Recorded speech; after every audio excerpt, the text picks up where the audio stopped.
Hello, welcome to our course on OWASP Top 10 API Security Risks 2023 by SkillDeck Academy. Before we talk about what are we going to cover in this course, let's take a moment to understand why this topic is so critical by looking at two of the most significant API security breaches in recent history, the T-Mobile breach and the Twitter breach. In 2021, T-Mobile, one of the largest telecom providers in the United States, suffered a devastating breach that exposed the personal information of over 40 million customers. What makes this breach particularly alarming is that it was executed through an API vulnerability.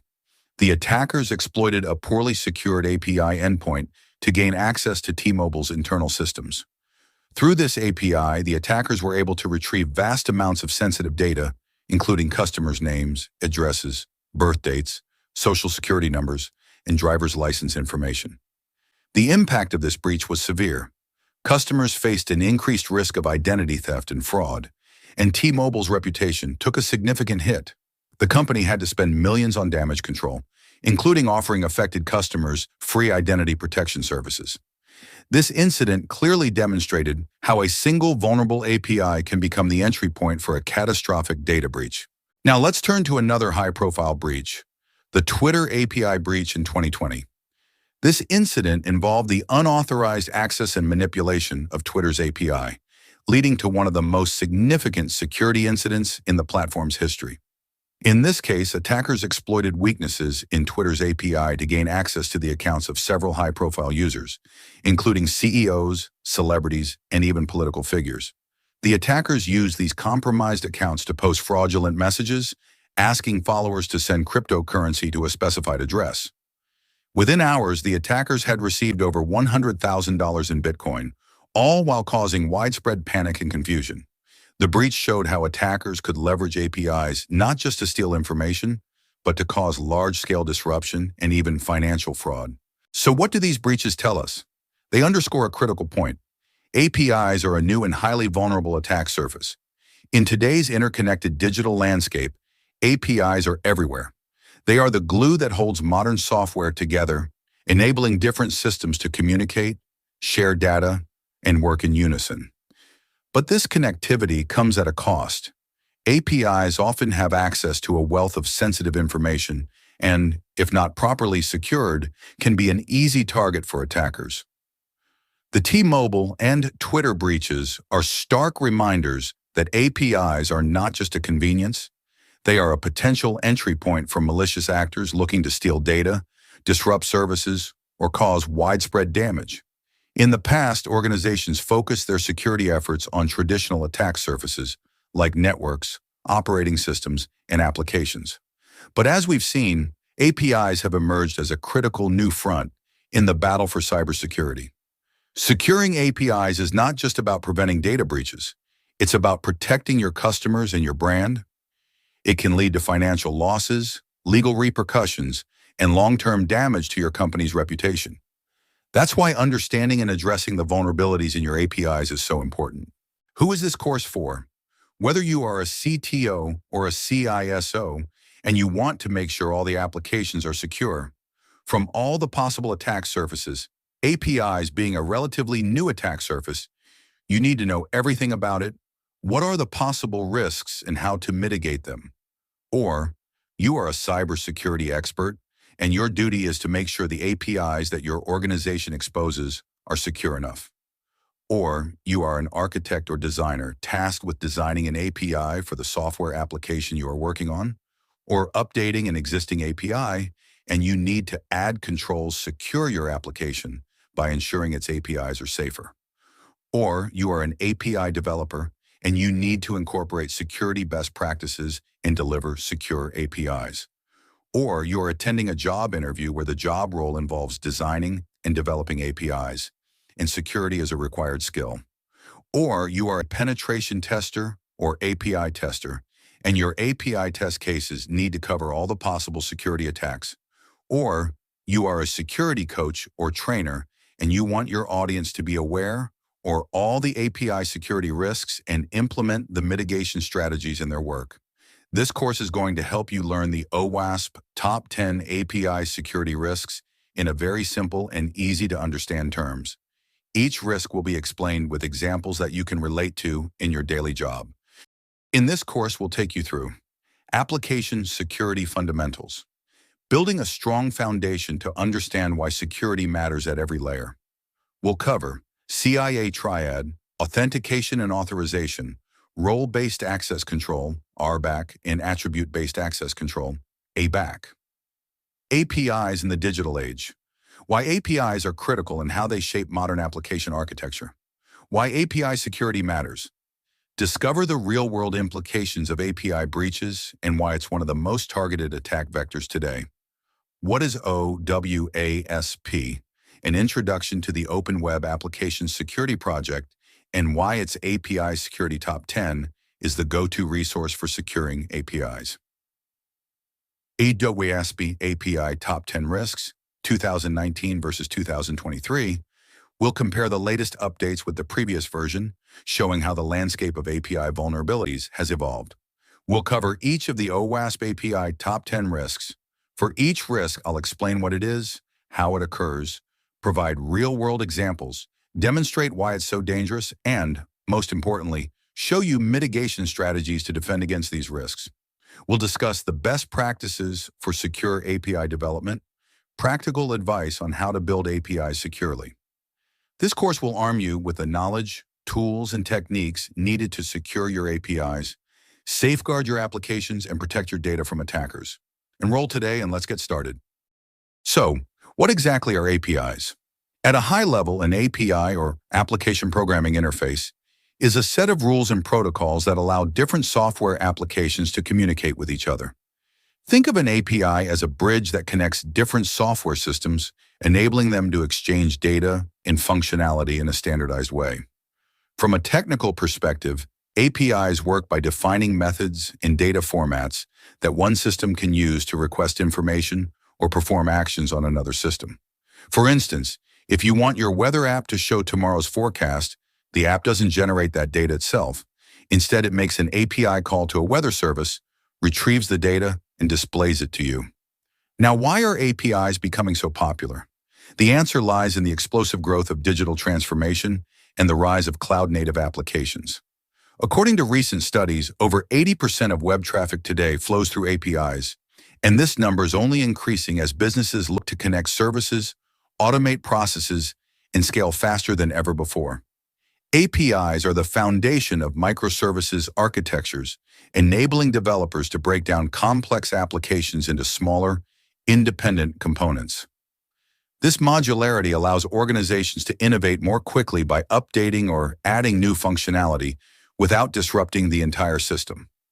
Furthermore, APIs are crucial for integration with third-party services, making it easier to incorporate advanced capabilities like machine learning, payment processing, or social media interactions into applications. APIs are fundamental to the functioning of mobile and IoT devices. From smartphones to smartwatches and smart home devices, APIs facilitate the communication between apps and external services, enabling features like location tracking, real-time notifications, and device control. APIs enable businesses to integrate with third-party services, expanding their functionalities without having to build everything in-house. For example, by integrating payment gateways like PayPal or Stripe, companies can offer secure payment options without developing their own infrastructure. Similarly, APIs allow organizations to leverage social media platforms, AI services, and cloud-based tools, which improves efficiency and broadens service offerings. In fact, according to a report, API adoption has surged by over 200% in the last 5 years, with a significant rise in sectors like finance, healthcare, and retail, where connectivity and real-time data are paramount. So, where exactly are APIs used? The short answer is everywhere. In our daily lives, APIs are involved in everything from the apps we use to the devices we interact with. For example, every time you post a picture on Instagram or tweet on Twitter, APIs are in action, connecting your device to the platform's servers, uploading your content, and updating your feed in real time. When you buy something online, APIs are working in the background, processing your payment via gateways like Stripe or PayPal, checking inventory levels, and handling the shipment tracking with services like FedEx or UPS. APIs enable communication between your smartphone and devices like smart lights or thermostats, allowing you to control them from anywhere. APIs are transforming the financial sector, from allowing customers to check their account balances in mobile banking apps to enabling complex systems for stock trading and payment processing. Even sectors like healthcare rely heavily on APIs to share patient records securely between hospitals, doctors, and laboratories, facilitating real-time decision-making. APIs are also crucial in back-end systems, connecting microservices in modern cloud-native applications and enabling SaaS products to integrate and expand functionalities quickly. In essence, APIs are the building blocks of modern technology, the glue that holds our digital ecosystem together. Without them, the seamless experience we've come to expect from apps, websites, and connected devices wouldn't be possible. As APIs have evolved, so have the threats targeting them. Initially, API attacks were limited to basic exploits such as parameter tampering or brute force attacks on authentication. But today's threat landscape is far more complex, with sophisticated attackers targeting specific business logic vulnerabilities, exploiting OAuth misconfigurations, or using API enumeration to find unsecured endpoints. The number of API attacks has surged in recent years. A recent report reveals that API attacks have increased by 80% in the last year alone.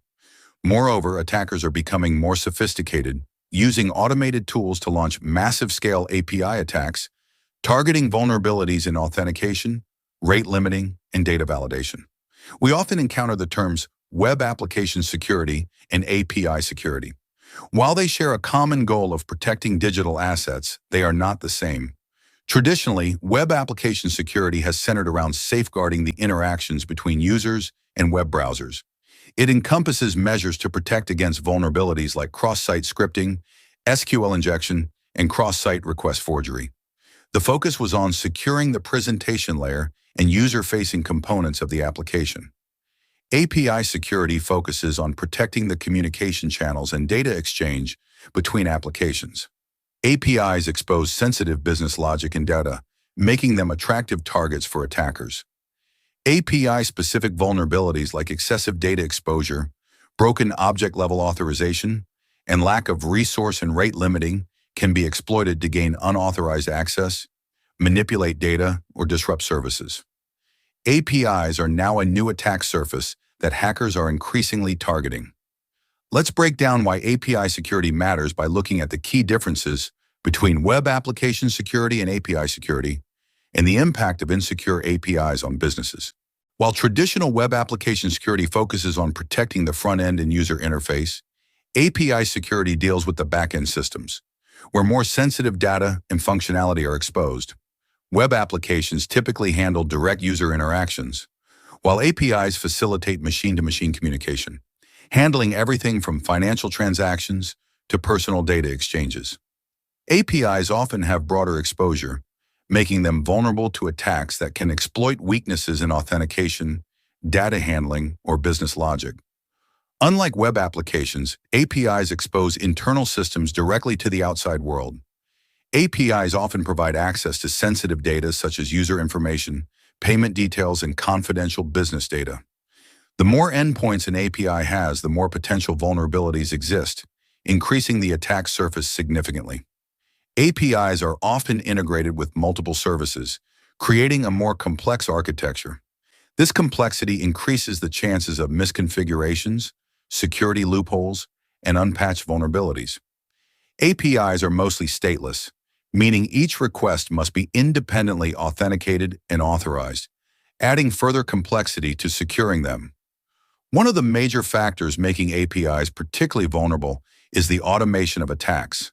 Attackers can use automated tools to rapidly scan API endpoints for vulnerabilities, conduct brute force attacks, or exploit business logic flaws. This is a significant shift from traditional web application attacks, which are more manual and time-consuming. The business impact of insecure APIs can be devastating. In recent years, we've seen high-profile breaches where attackers gained access to sensitive data via unsecured APIs, leading to financial losses, damaged reputations, and regulatory fines. The consequences of insecure APIs can be devastating for businesses, both financially and reputationally. Companies that fall victim to API breaches often face significant costs, including fines, legal fees, loss of customer trust, and even potential bankruptcy. Insecure APIs can result in exposing sensitive data, can lead to identity theft, financial fraud, and violations of data privacy laws such as GDPR. Attacks on APIs can result in denial of service attacks, crippling critical services and impacting customer experience. Breaches caused by API vulnerabilities can severely damage an organization's reputation, eroding customer trust and leading to a loss of business. Failing to secure APIs can result in non-compliance with data protection regulations, leading to heavy penalties and legal action. In a world where APIs are essential to business operations, ensuring their security is not just a technical requirement, but a business imperative. As more businesses adopt API-driven models, understanding the unique security challenges that come with APIs is crucial to protecting the integrity of your systems, your data, and your brand. Uber experienced a major security breach in late 2022 when attackers gained access to their internal systems via an exposed API. This allowed unauthorized users to access sensitive data, including internal financial information and customer data. The breach highlighted weaknesses in Uber's API security posture, where improper API authentication and lax access controls were exploited. In 2023, Experian, the credit reporting agency, exposed sensitive financial data due to an API misconfiguration. This allowed attackers to query the API for users' personal credit scores without any proper authentication, leading to widespread concern about the company's API security practices. Before we get into the specifics of API security, it's important to understand the fundamental principles of application security. Grasping these core concepts will provide a solid foundation for understanding the complexities of API vulnerabilities and protections. In this lesson, we'll explore the CIA triad, which stands for confidentiality, integrity, and availability, the three pillars of information security, and the concepts of authentication and authorization, which are vital for controlling access to systems and data. Let's begin by unpacking the CIA triad.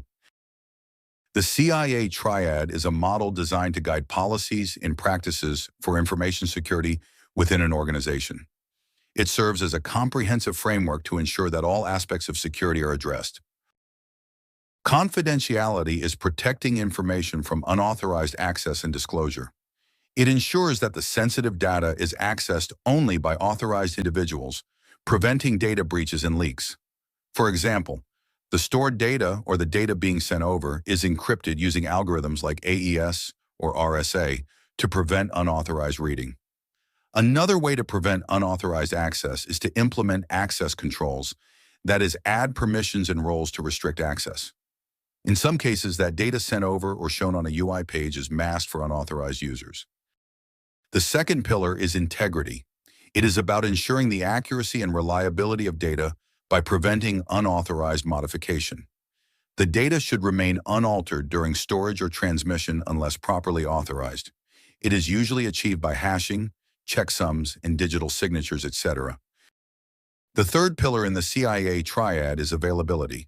It is to ensure that information and resources are accessible to authorized users when needed. Systems should function correctly and be resilient to disruptions. This is usually achieved by adapting the approaches like redundancy, where backups are created to make sure the data and functionality is available to the end users in case of system crash. And the other approaches are load balancing the incoming requests or having a separate disaster recovery systems in place. Enhancing one aspect may impact the others. For example, implementing strict access controls to achieve confidentiality could affect system performance, that is, availability. The holistic approach is security strategies should aim to optimize all three components without significantly compromising any. While the CIA triad provides a foundational framework, authentication and authorization are key processes that enforce security policies at the user and system levels. Authentication is the process of verifying the identity of a user or system. It determines whether someone or something is who or what it claims to be. There are three types of authentication factors commonly implemented: something you know, something you have, and something you are. Passwords, PINs, or security questions are examples of something you know. Smart cards, tokens, or mobile devices where you get the OTP are examples of something you have. Something you are includes identities like biometrics, like fingerprints, facial recognition, or iris scans. For a stronger authentication, usually two or more factors are combined. It is known as multi-factor authentication, or MFA. For example, an ATM requires a bank card, which is something you have, and a PIN, which is something you know. Authorization is the process of granting or denying access rights to resources based on the authenticated identity. It is to determine what an authenticated user is allowed to do. Ensures that users can only perform actions they are permitted to, reducing the risk of malicious or accidental misuse. Helps in enforcing the principle of least privilege. Common authorization models are role-based access control and attribute-based access control. In role-based access control, permissions are assigned to roles, and users are assigned roles. For example, an employee with the manager role can approve expenses, while staff cannot. In attribute-based access control, access is granted based on attributes and policies. For example, access is allowed if the user is in the HR department and the request is during business hours. In simple terms, authentication is to verify who are you, usually by your username, email ID or mobile number, etc., and the password associated with it. And authorizations is, once your identity is confirmed, it is to determine what actions you are allowed to perform based on the role or the permissions granted to this user. For example, authentication is showing your ID to a security guard to enter a building. An authorization is being allowed access only to certain floors or rooms within the building based on your access badge. Authentication must precede authorization. The system must know who the user is before determining access rights. Understanding the CIA triad and the roles of authentication and authorization is fundamental to building secure applications.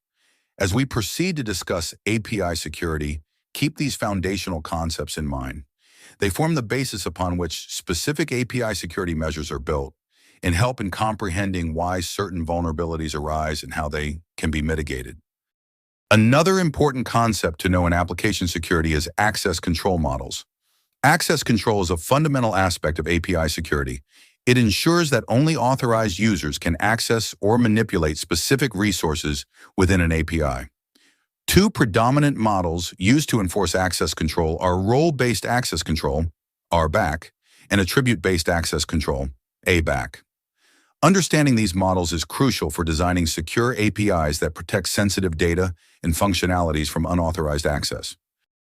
Role-based access control is an access control model where permissions are associated with roles rather than individual users. In RBAC, roles are defined based on job functions within an organization, such as administrator, editor, or viewer. Users are then assigned to one or more of these roles, inheriting the permissions associated with them. The primary advantage of RBAC is the simplification of permission management. Instead of assigning permissions to each user individually, administrators can manage permissions at the role level. This approach scales efficiently, especially in organizations with a large number of users. However, RBAC can be less flexible when dealing with complex access control requirements. It might not handle scenarios where access decisions depend on multiple attributes beyond just roles. Attribute-based access control, ABAC, extends beyond the limitations of RBAC by making access decisions based on a wide range of attributes. These attributes can pertain to the user, such as their department, job title, or security clearance, the resource being accessed like sensitivity level or ownership, and environmental factors such as time of day or location. Policies in ABAC are defined using these attributes, allowing for highly granular and dynamic access control.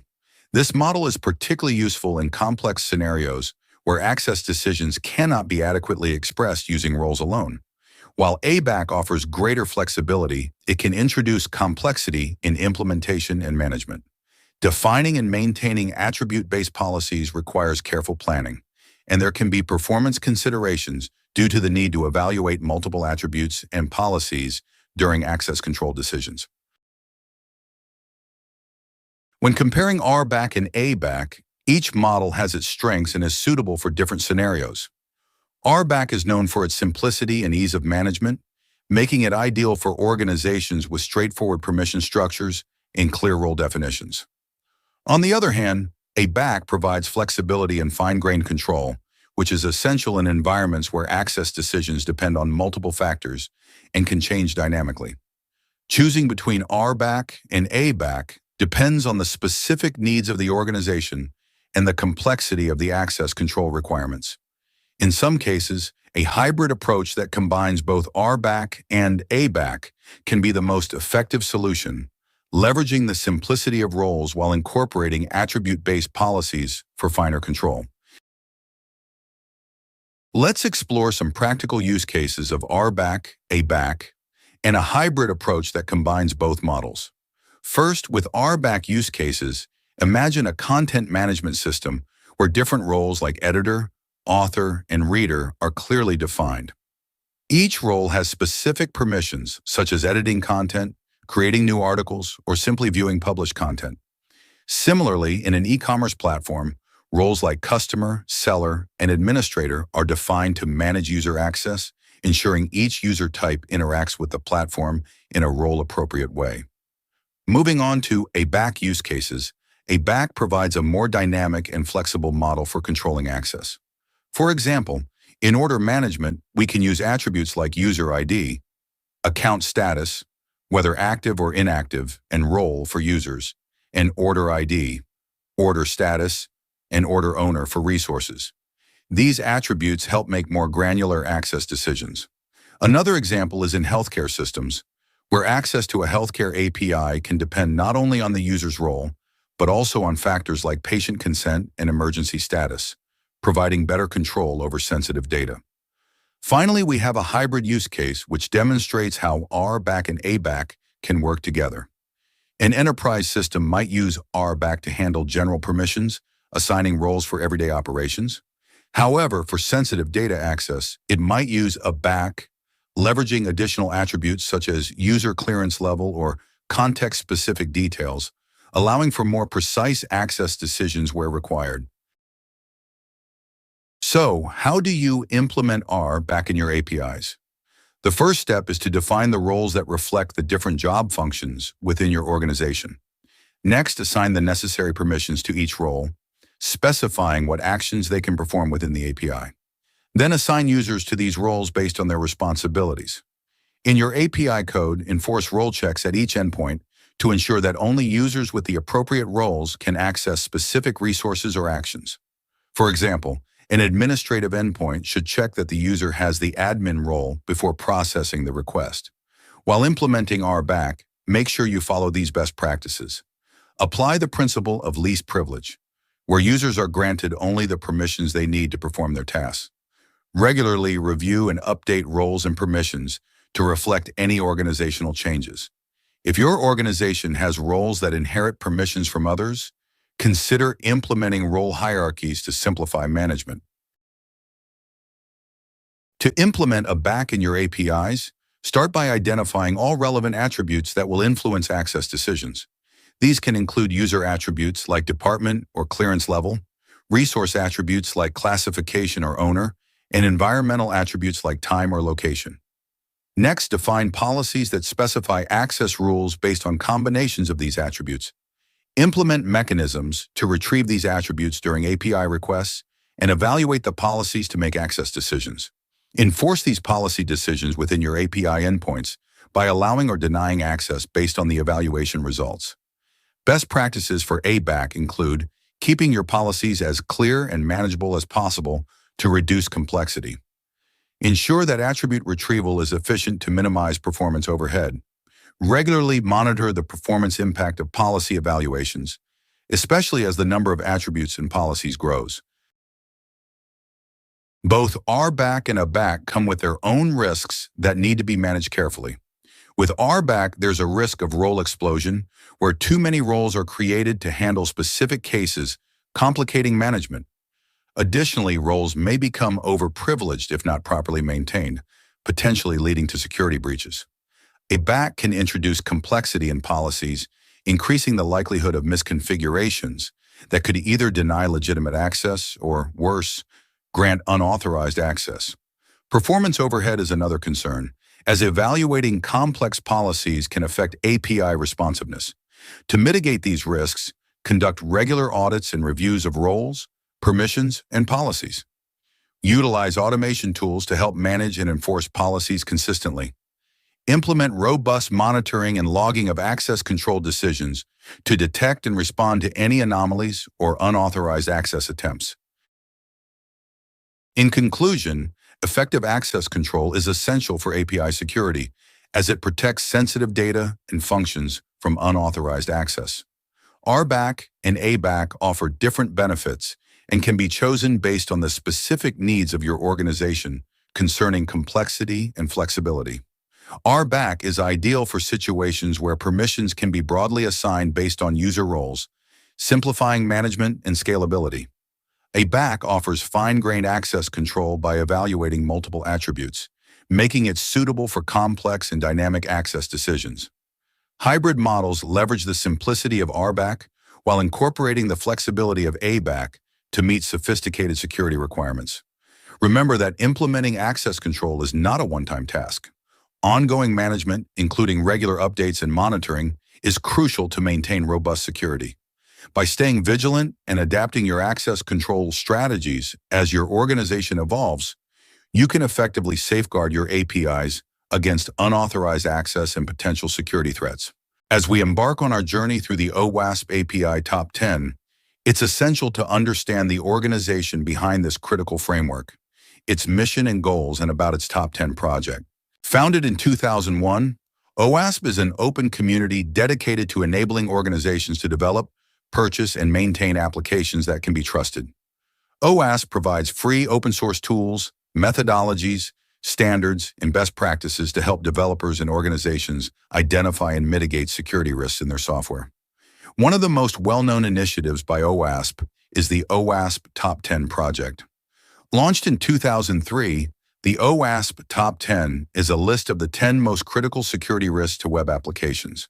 This project was developed in response to the rapid growth of web applications and the corresponding increase in security threats. The goal of the OWASP Top 10 is to raise awareness among developers, security professionals, and organizations about the most common and severe security risks, and to provide guidance on how to address these vulnerabilities effectively. The OWASP Top 10 has had a significant impact on the way organizations approach web application security. It has become a de facto standard for assessing the security of web applications used by developers, security professionals, auditors, and regulators around the world. The list is updated periodically to reflect the evolving threat landscape, incorporating feedback from the global OWASP community and data from real-world security incidents. Over the years, the OWASP Top 10 has highlighted risks such as SQL injection, cross-site scripting, and insecure deserialization, among others. These vulnerabilities are often the entry points for attackers looking to compromise web applications, steal data, or disrupt services. By following the guidance provided in the OWASP Top 10, organizations can significantly reduce their exposure to these common and critical risks. Why the OWASP API Top 10? As web applications evolved, so did the architecture that powered them. The rise of microservices, mobile applications, and IoT, the Internet of Things, brought about a new paradigm in software development. APIs, application programming interfaces. APIs became the glue that connected different components of modern software systems, enabling seamless communication and data exchange between applications, devices, and users. However, with the proliferation of APIs came new security challenges. Traditional web application security practices were not always sufficient to address the unique risks posed by APIs. For instance, while the OWASP Top 10 for web applications highlighted issues like XSLS and SQL injection, it became clear that APIs introduced different vulnerabilities, such as broken object-level authorization, mass assignment, and insufficient logging and monitoring. Recognizing the growing importance of APIs and the need for specialized security guidance, OWASP launched the API Security Top 10 project in 2019. This project was designed to address the specific risks associated with APIs, which had become a critical attack surface for many organizations. The OWASP API Security Top 10 provides a comprehensive framework for identifying and mitigating the most critical API vulnerabilities. Like the original OWASP Top 10 for web applications, the API Top 10 is based on real-world data and feedback from the security community. It is an essential resource for developers, security professionals, and organizations that rely on APIs to power their applications and services. OWASP provides the knowledge, tools, and community support that organizations need to secure their APIs and web applications. In our next sessions, we'll explore each of the vulnerabilities identified in the OWASP API Security Top 10, understand how they can be exploited, and learn how to protect against them. Let's explore the OWASP Top 10 API Security Risks for 2023 and compare them with the previous 2019 edition. Let's begin by looking at the 2023 list. It starts with the most common vulnerability, broken object level authorization, followed by broken authentication. Number 3 is broken object property level authorization. Fourth one is unrestricted resource consumption. At number 5, it is broken function level authorization. At number 6 comes the unrestricted access to sensitive business flows. At number 7 in the list, it is server-side request forgery, SSRF. 8.1 is security misconfiguration. 9th one, improper inventory management. And the last one at 10th place is unsafe consumption of APIs. Let's compare each of these with their counterparts from the 2019 list, highlighting the changes and what they mean for API security. API 1, broken object level authorization.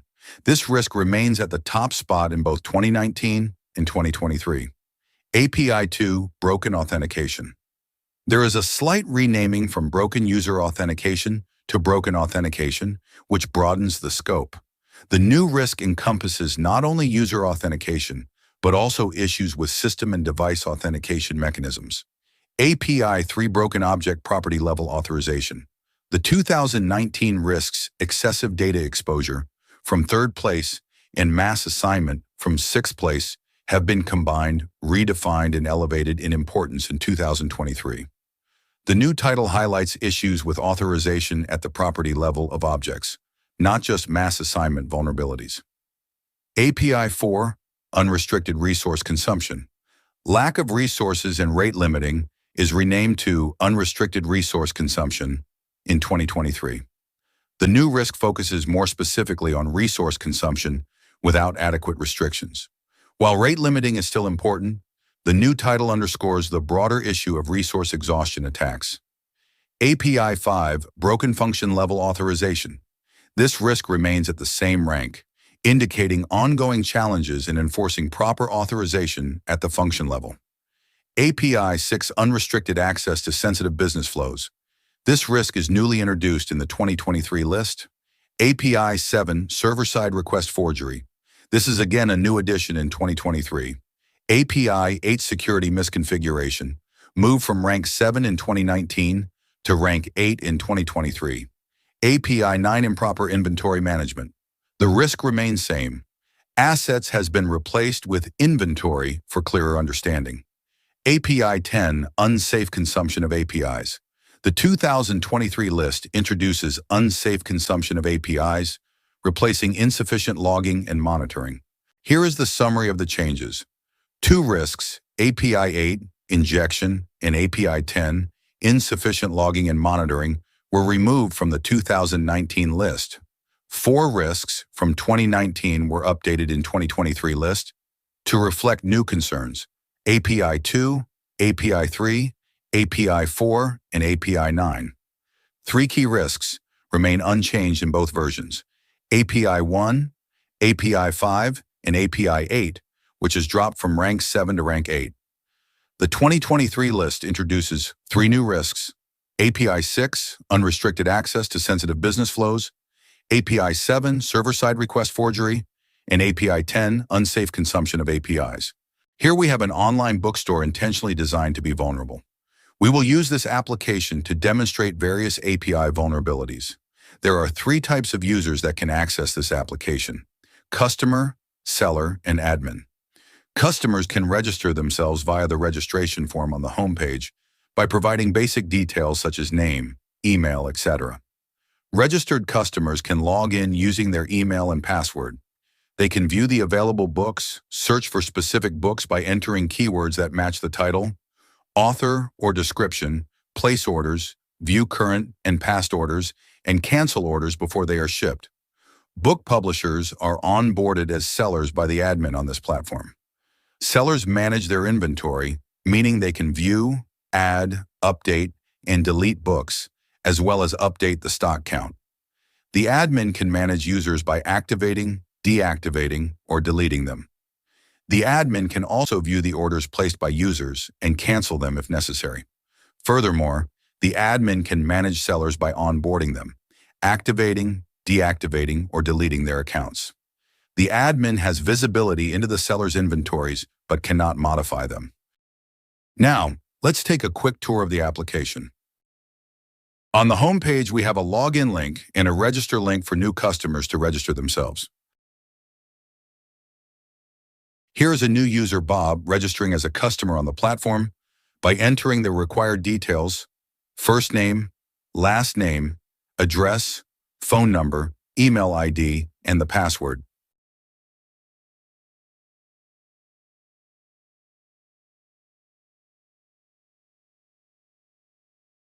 User registered successfully. Now let's have Bob log in by providing his email and password.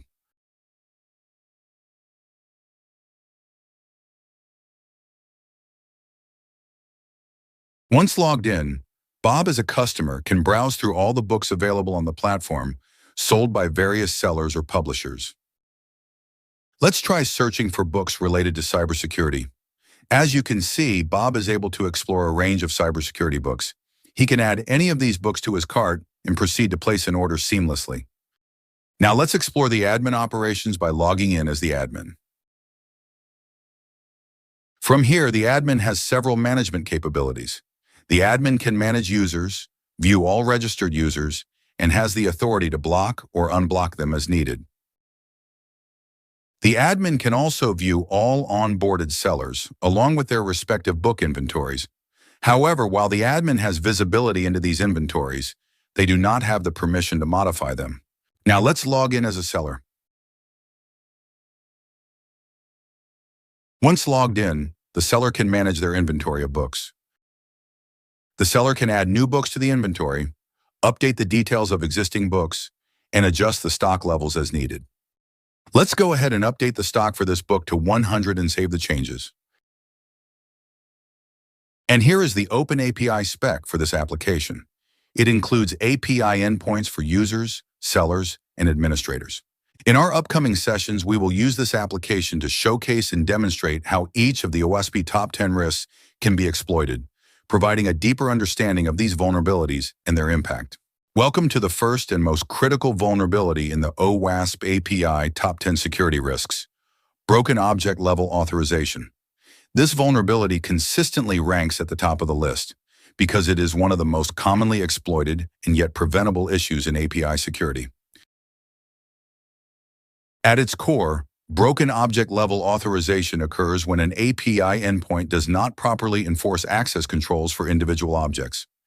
APIs often work with object identifiers. In an API context, objects typically refer to resources like user profiles, orders, documents, or data entries that can be accessed or manipulated through the API. For instance, this API endpoint, get/API/users/profile/1234, returns the user profile object for the user ID 1234. The danger here arises when this API doesn't have an authorization check and allows users to access other users' profiles by passing their IDs in the API call. For instance, in an online banking application, object-level authorization ensures that a user can only view and manage their own bank account and cannot access the accounts of other users. An attacker could modify the ID in an API request from 1234 to 1235 to access another user's data. This issue is widespread in API-based apps because servers rely on these client-sent IDs instead of tracking user state, making it easy for attackers to see if their unauthorized requests succeed.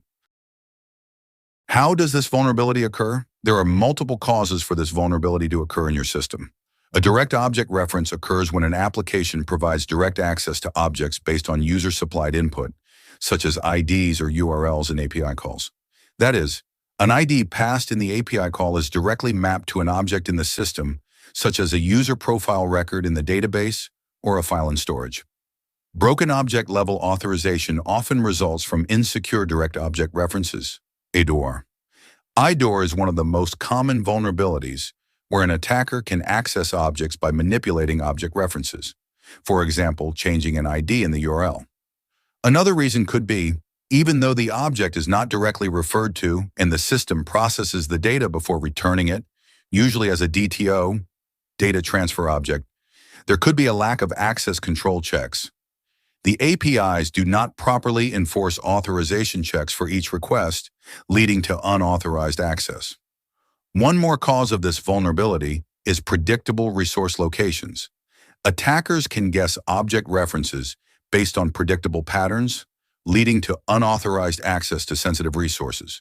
For example, user IDs are generated as sequential numbers, 1234, 1235, 1236, etc.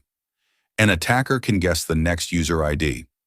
Let's walk through a common scenario. Imagine an API for a healthcare application that allows patients to access their medical records. The API endpoint might be /API/v1/records/record ID. Here, 1001 is the unique identifier for a patient's medical record. When a logged-in user makes this request, the API is supposed to check whether this user is authorized to view the record associated with ID 1002.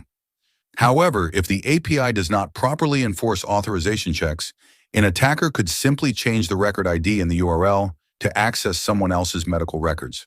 If the API does not verify that the user is authorized to access record 1002, the attacker now has unauthorized access to another patient's sensitive medical information. This breach can lead to a serious violation of privacy, legal consequences, and a loss of trust. Why is this vulnerability so dangerous? Broken object level authorization is particularly dangerous for several reasons. APIs often handle highly sensitive information, such as personal data, financial records, or intellectual property. When object level authorization is broken, this data can be easily accessed by unauthorized users. APIs typically expose a large number of endpoints, each potentially handling different objects. If any of these endpoints do not enforce proper authorization, they become a vector for exploitation. Exploiting this vulnerability is very simple. It often requires nothing more than changing a parameter in a URL or modifying a post request, making it accessible even to low-skilled attackers. And there is high potential for damage. Unauthorized access to sensitive data can lead to data breaches, identity theft, financial fraud, and significant damage to an organization's reputation.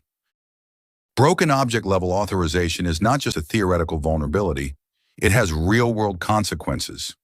If exploited, this flaw can lead to unauthorized data access, data loss, manipulation, or even full account takeover, depending on the circumstances. In recent years, several high-profile breaches occurred because attackers exploited IDOR vulnerabilities to gain access to millions of records. One notable example involved a large financial institution where an attacker discovered that by modifying an account number in an API request, they could retrieve data for any customer, not just their own. The breach exposed sensitive financial information of thousands of customers, leading to significant financial loss and reputational damage for the company. So, how can we protect our APIs from broken object level authorization? To prevent broken object level authorization vulnerabilities, you must implement robust security measures, particularly around authorization and access control. Here are the best practices and the mitigation strategies to avoid BOLA attacks. Enforce object-level access control. Always enforce authorization at the object level. Ensure that your API verifies the user's permission for each specific object they are attempting to access. This should be done on the server side, where security controls cannot be bypassed. Do not rely solely on client-supplied object IDs. Never trust object IDs directly from the client without validation. Attackers can easily modify these IDs to attempt unauthorized access. Validate the object ownership or access rights server-side before returning or modifying any object data. For example, before processing the API call to get order details, verify that the authenticated user owns or is permitted to view or modify this order. Ensure that every API request involving user-specific objects, such as user profiles, orders and documents, etc., is subject to proper authorization checks. Verify that the requesting user has permission to access or modify the requested object. This requires checking both the user's identity, that is authentication, and their authorization for the specific object in every API call. When a request for a user profile is made, check that the user ID in the request matches the authenticated user's ID. Many modern development frameworks and API management tools offer built-in mechanisms for enforcing object-level access controls.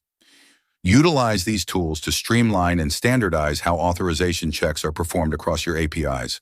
Implement ABAC, Attribute-Based Access Control, where access decisions are made based on user attributes such as department, ownership, and object characteristics.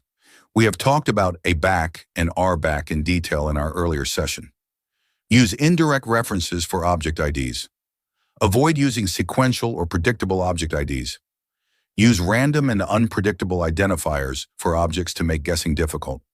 Instead of exposing direct object IDs like sequential integers, use opaque references such as hashed or encrypted IDs to make it difficult for attackers to guess or manipulate IDs. Alternatively, you can use UUIDs or randomized tokens that are harder to predict than sequential IDs. Implement centralized access control logic to manage all authorization checks across your APIs. This reduces the risk of missing authorization checks in different parts of the application.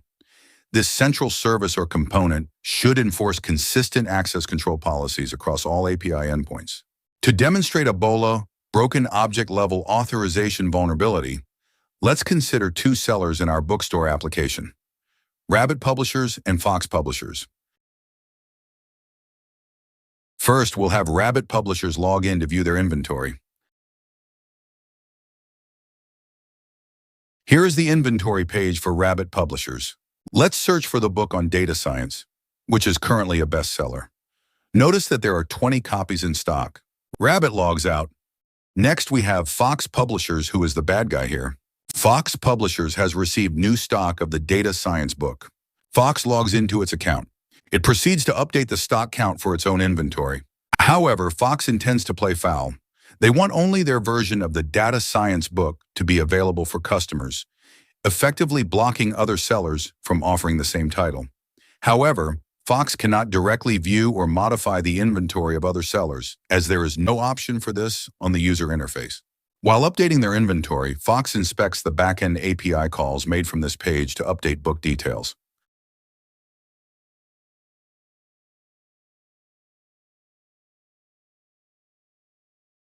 Fox takes note of the API endpoint used behind the scenes, along with its parameters and request payload.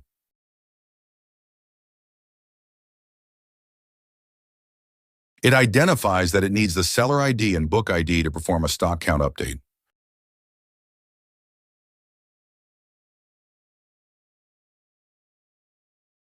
Fox also captures its own JWT authentication token, which it knows will be valid for some time. Fox wants to manipulate the stock count of a competitor's book to 0 in order to hinder their sales and boost its own. To achieve this, Fox requires the seller ID of the competing seller, as well as the book ID of the targeted title. All publishers' books are listed for customers to browse and place orders, which gives Fox an opportunity. To gather the necessary information, Fox registers a fictitious user account and logs in.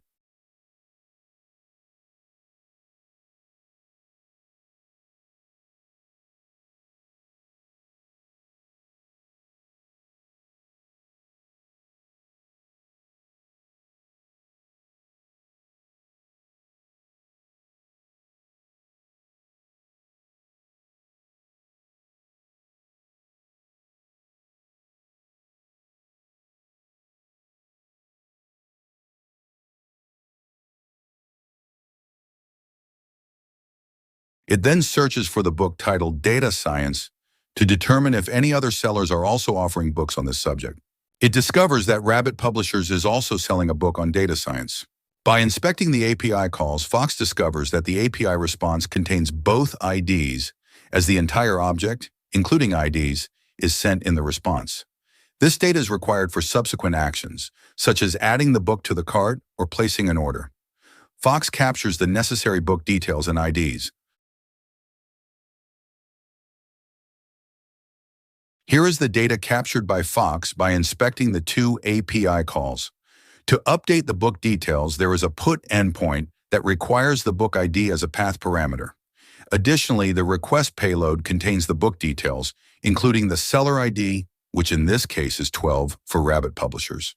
With all the necessary information about the API endpoint for updating book details, Fox proceeds to make a direct request to that endpoint using Postman, a tool commonly used for testing APIs.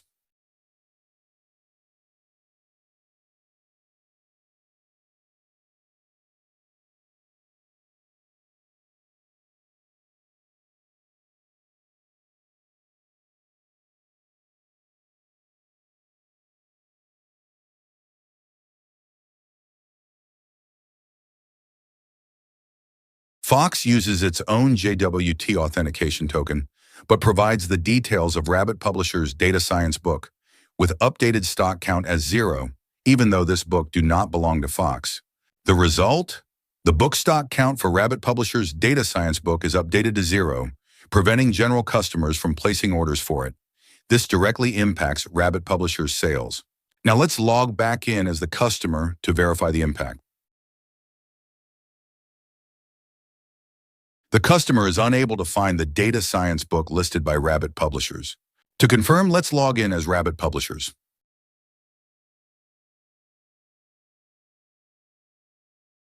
Indeed, the book stock count has been updated to 0. How did this happen? This vulnerability occurred because the bookstore application only implemented role-based checks on the update book functionality, which restricted only sellers to update book details. However, it did not verify if the book actually belonged to the seller making the request. Since the request was made by a seller with valid credentials and the appropriate seller role, the system permitted the operation. This type of vulnerability is called Broken Object Level Authorization, BOLA. BOLA vulnerabilities are extremely risky. Fox could have taken further malicious actions, such as modifying other properties of the book, like the title or author, or even deleting the book entirely if the delete endpoint contained a similar vulnerability. BOLA is, unfortunately, one of the most common vulnerabilities found in APIs. The second top vulnerability in the OWASP API Security Top 10 is broken authentication. This vulnerability highlights the importance of strong authentication mechanisms, and it remains one of the most exploited security issues in the digital world.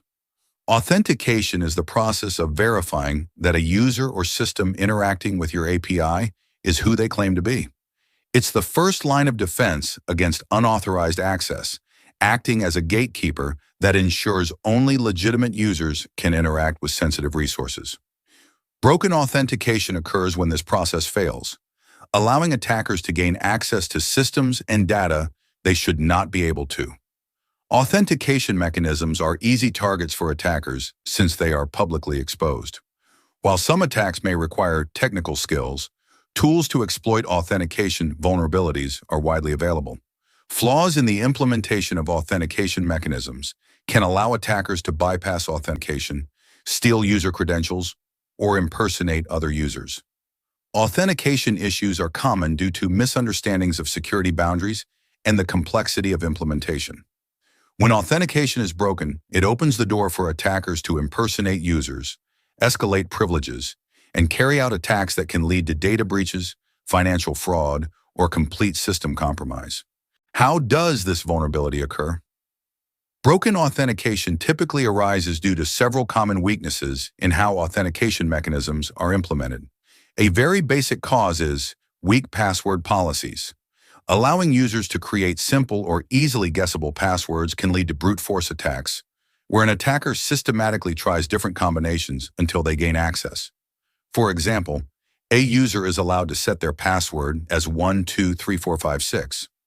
An attacker using a dictionary attack or brute force tool can easily guess this password, gain access to the user's account. Another common reason is lack of multi-factor authentication.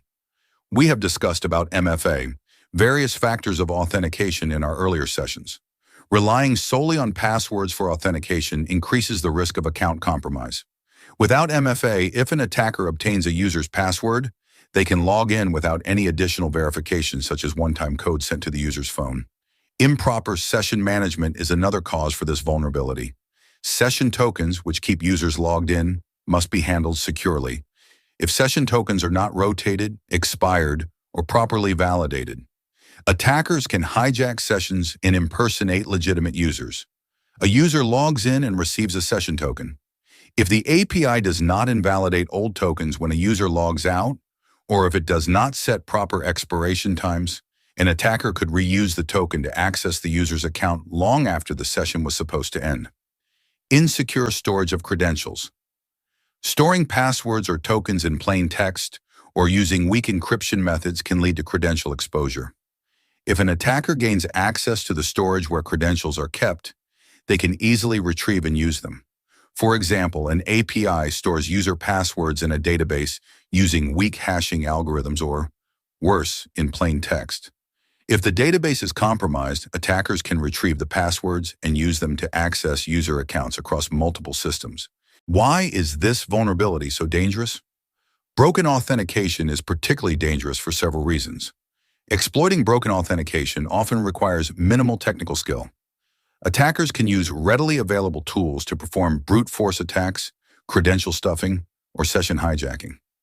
Once an attacker bypasses authentication, they can access sensitive information, execute transactions, or take over user accounts. Users trust that their accounts and data are protected. A breach of this trust can lead to customer loss, legal liabilities, and long-term damage to an organization's reputation. APIs are often publicly accessible over the internet, making them a prime target for attackers. Every exposed endpoint is a potential point of entry if authentication is not properly enforced.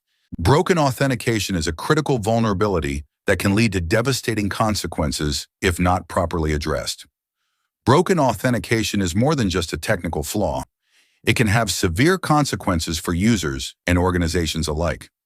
Consider the infamous 2019 breach of a major social media platform where attackers exploited weak authentication mechanisms to access millions of user accounts.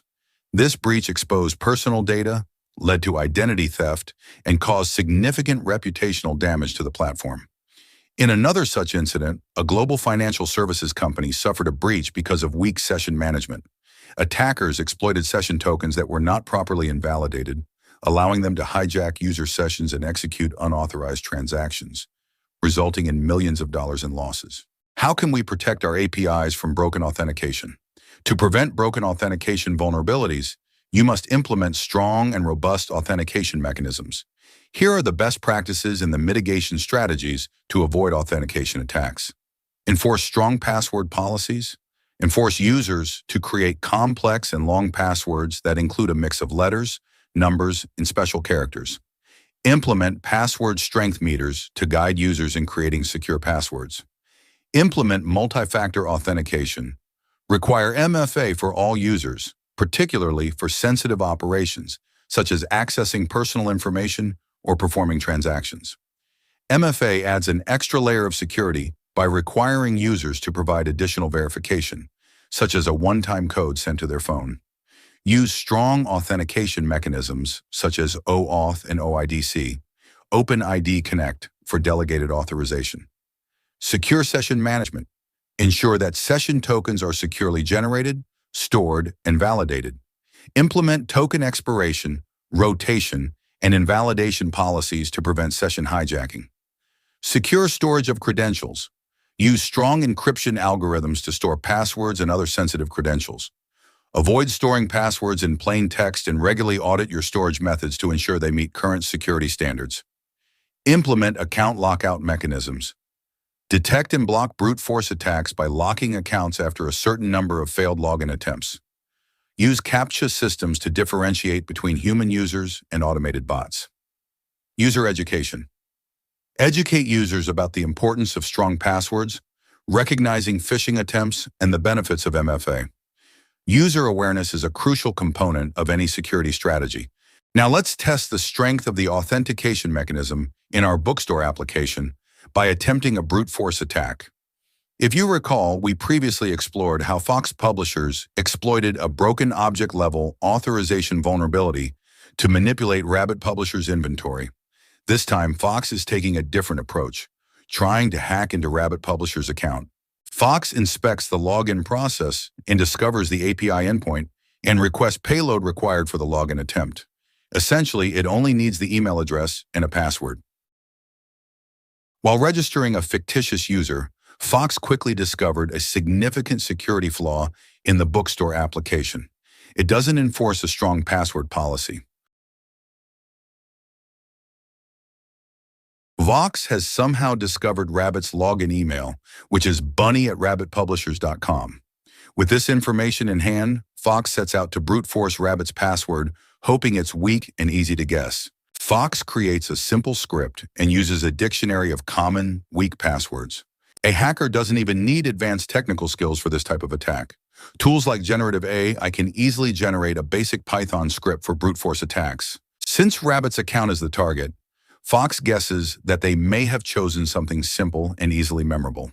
Fox adds several weak and common passwords to the dictionary. Passwords like Rabbit123, Rabbit2023, and Password1. These are typical of the kind of weak passwords many users tend to rely on. The script systematically picks each password from the list and attempts a login with Rabbit's email. Let's run this Python script and see what happens.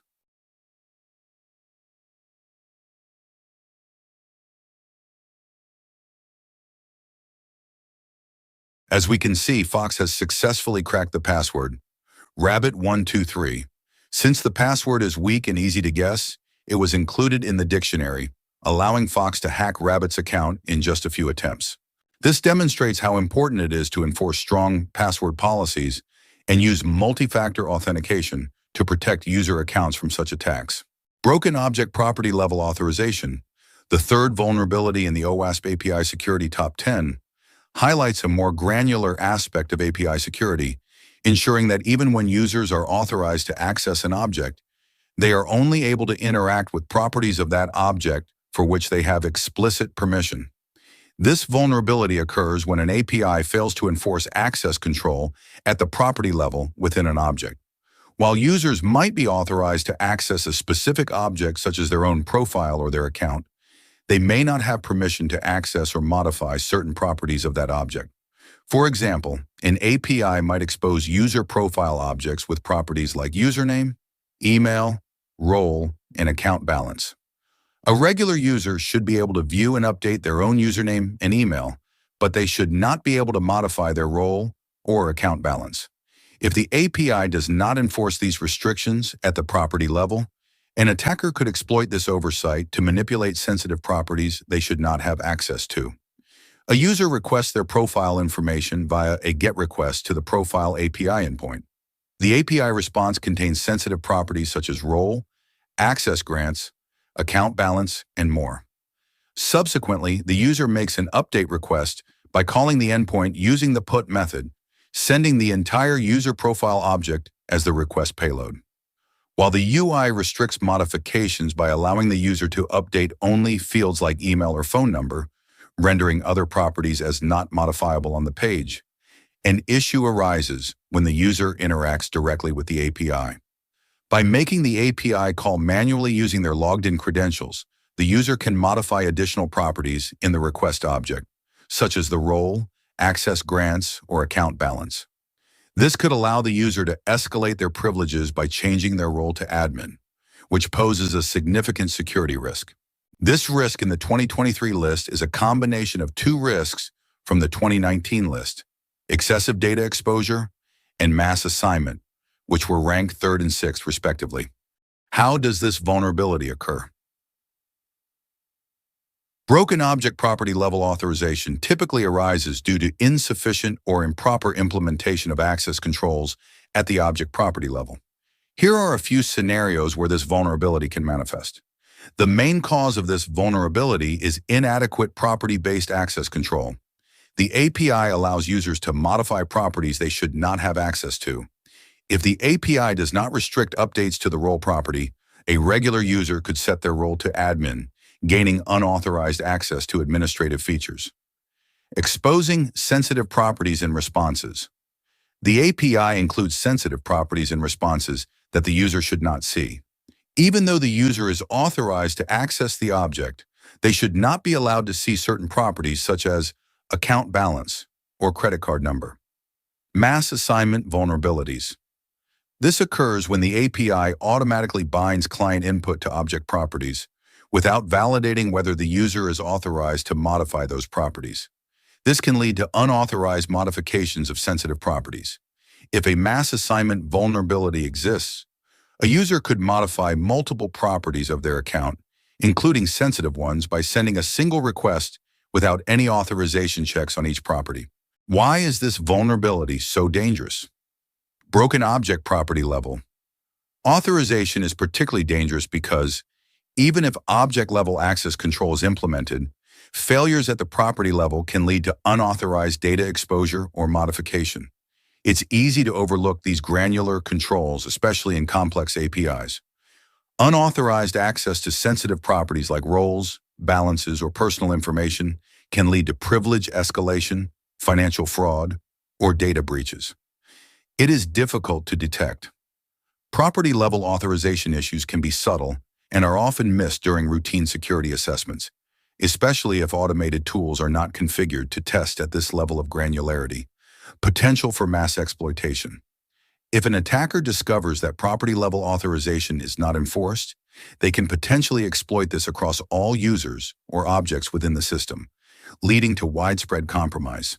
Broken object property-level authorization may seem like a subtle issue, but its impact can be profound, especially in applications handling sensitive data or financial transactions. As APIs continue to evolve and become more complex, it's essential to enforce access controls not just at the object level, but also at the property level to prevent unauthorized access and modifications. The impact can be severe, particularly in applications that handle sensitive or financial data. Consider a scenario in a financial application where users can update their profiles.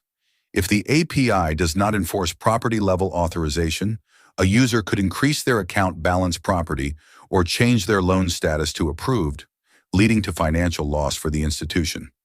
Another example is a corporate HR application where employees can update their profiles. If a user is able to modify their role property, they could escalate their privileges, gaining access to restricted areas of the application.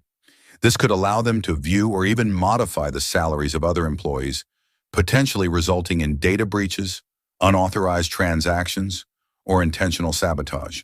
To protect your APIs from broken object property level authorization, consider the following strategies. Implement property-based access control.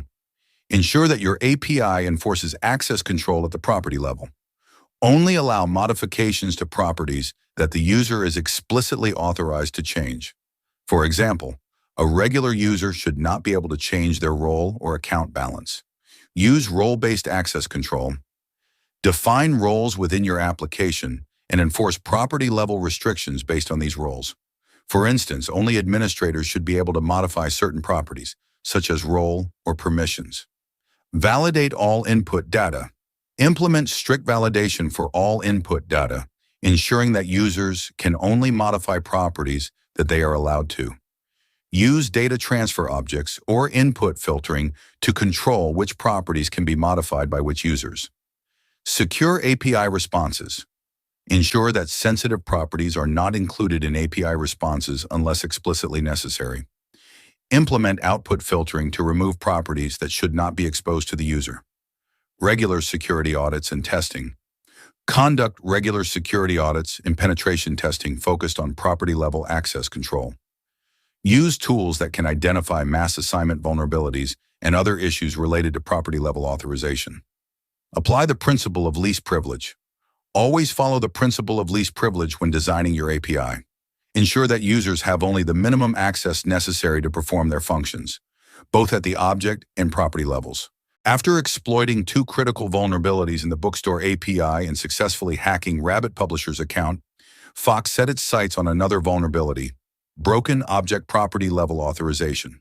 Fox knows that the Profile API endpoint returns all the user properties, including the sensitive role attribute that defines whether a user is a regular customer or an admin. There's also an update functionality with a put endpoint that takes the same user object as input, and Fox begins to wonder, is there any backend check to prevent unauthorized updates to sensitive properties like the user role? Fox doesn't even need to go through the web interface for this. Instead, it uses the Postman tool to perform the hack directly via API calls. If you recall, Fox previously registered a fictitious user named Cat. Cat was assigned the role of user, like any regular customer. Using the Postman tool, Fox calls the login endpoint by providing the Cat's credentials. Here is the login endpoint. The content type in the header needs to be set to application/JSON, and this is the JSON request with the credentials.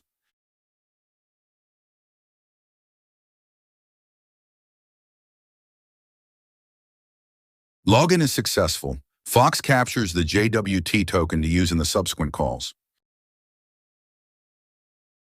Next, Fox calls get profile endpoint by providing the JWT token it obtained in the previous step.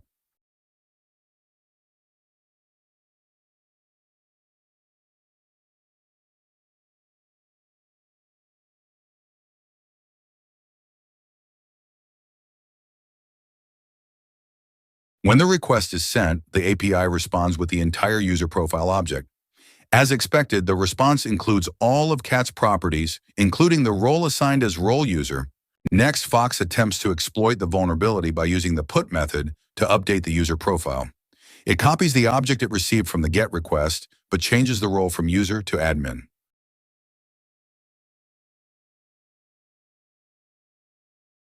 Request is sent. It returns a successful response. As you can see here, the role is updated to role admin. To confirm, Fox logs into the application using Cat's credentials. And to their surprise, Cat now has full admin rights and can access the admin dashboard. This is a major security breach and a highly critical vulnerability. It occurred due to a simple oversight in the application backend. While the user should be able to update basic profile information like their first name, last name, or address, they should never be allowed to change sensitive properties like their role. However, the application failed to include a proper authorization check to prevent this, allowing Fox to escalate its privileges and gain unauthorized access. This demonstrates the importance of implementing granular access control checks for sensitive properties, ensuring that only authorized users can modify critical fields like roles or permissions. Welcome to the fourth vulnerability in the OWASP API Security Top 10 for 2023, unrestricted resource consumption. This vulnerability emphasizes the importance of managing and limiting how resources are consumed by API clients, particularly to protect against abuse that can lead to service degradation or denial of service. DOS. In the 2023 OWASP Top 10 list, this risk has been renamed from lack of resources and rate limiting in the 2019 list to unrestricted resource consumption. Despite the name change, it continues to hold the fourth position, highlighting the persistent and critical nature of this vulnerability. This vulnerability occurs when an API allows clients to consume resources without adequate controls or limits. When APIs do not impose restrictions, an attacker or even a legitimate user can inadvertently or maliciously consume excessive resources, leading to service degradation or making the API unavailable to other users. For example, in an e-commerce application, a user can search for an item by providing the search keyword, which could be a partial name of the product. There could be thousands or even millions of items that match this given string. If the server doesn't put any restrictions on the number of items that could be returned, this API call would return a very large set of data pulled from database by running a huge DB query and consuming a huge bandwidth. Another example could be a user can call forgot password API endpoint and provides the username or email ID.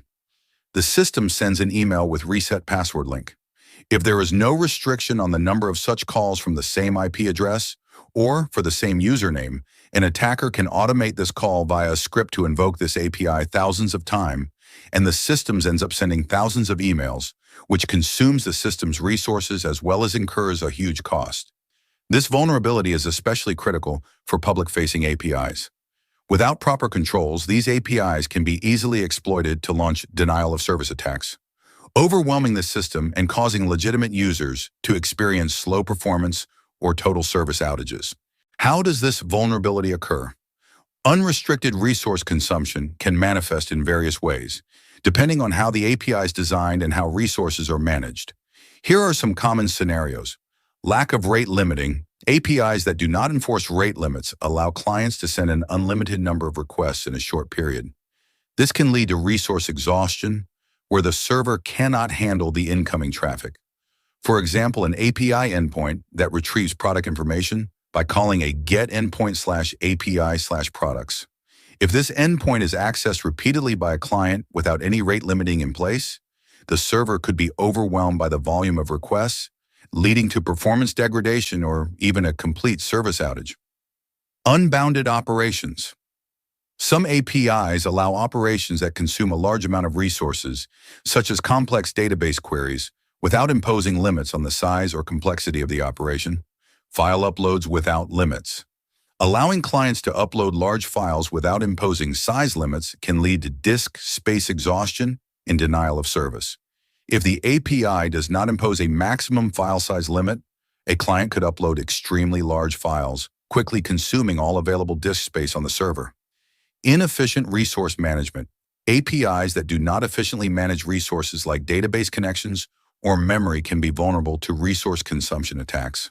For example, an API that creates a new database connection for each request but does not close the connections properly.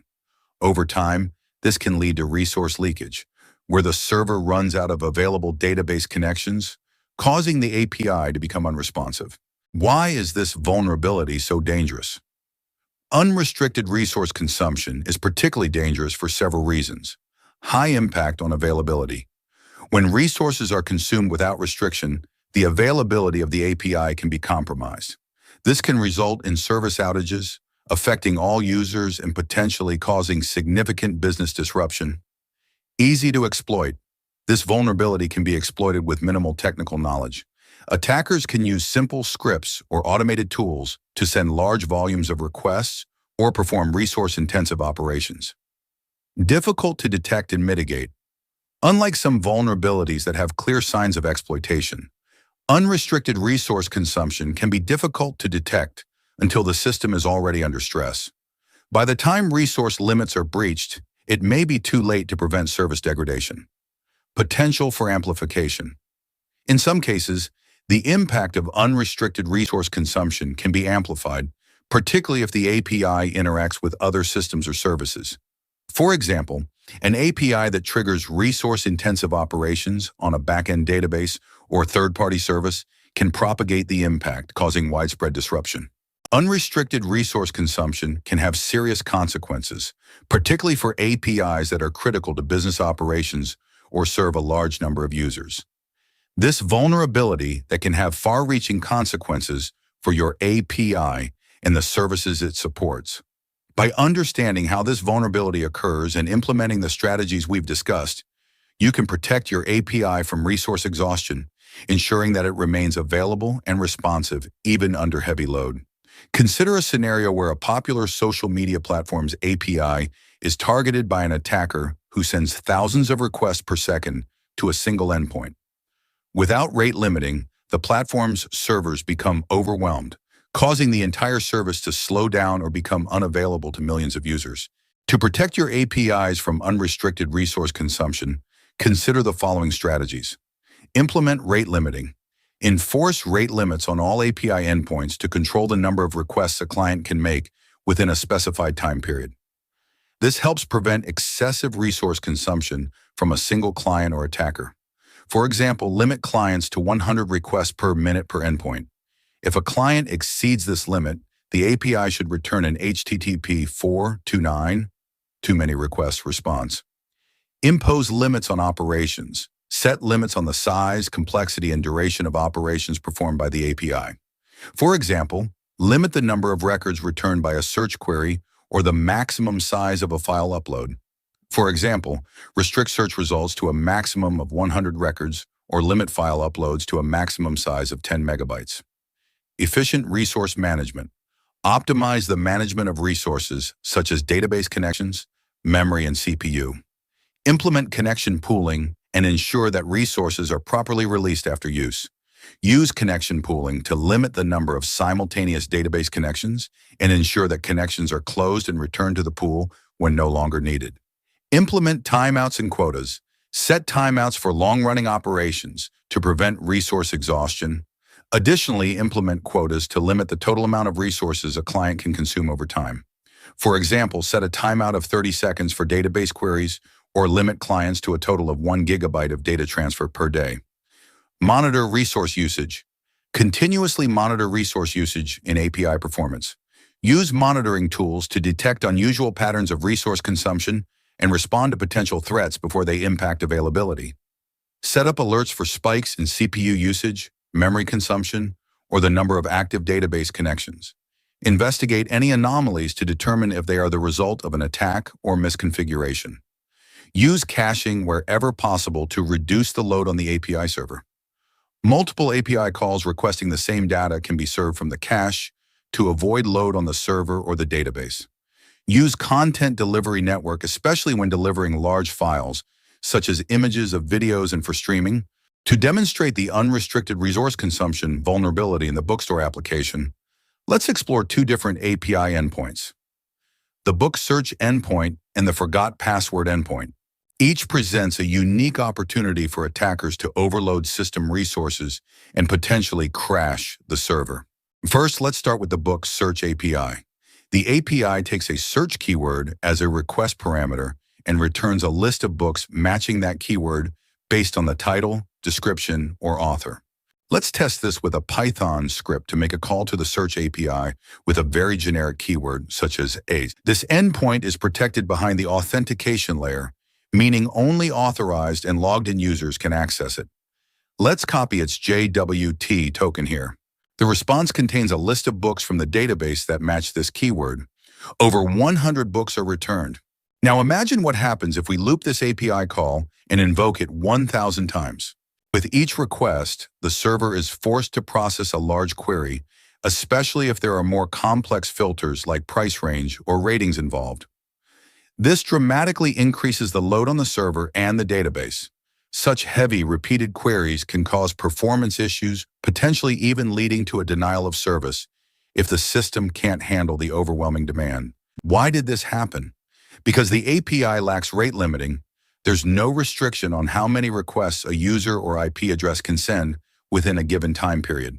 Additionally, the lack of pagination means all results are returned at once, further straining system resources. Without a limit on the data returned, the server processing, database, and network resources become overloaded, showcasing the danger of unrestricted resource consumption.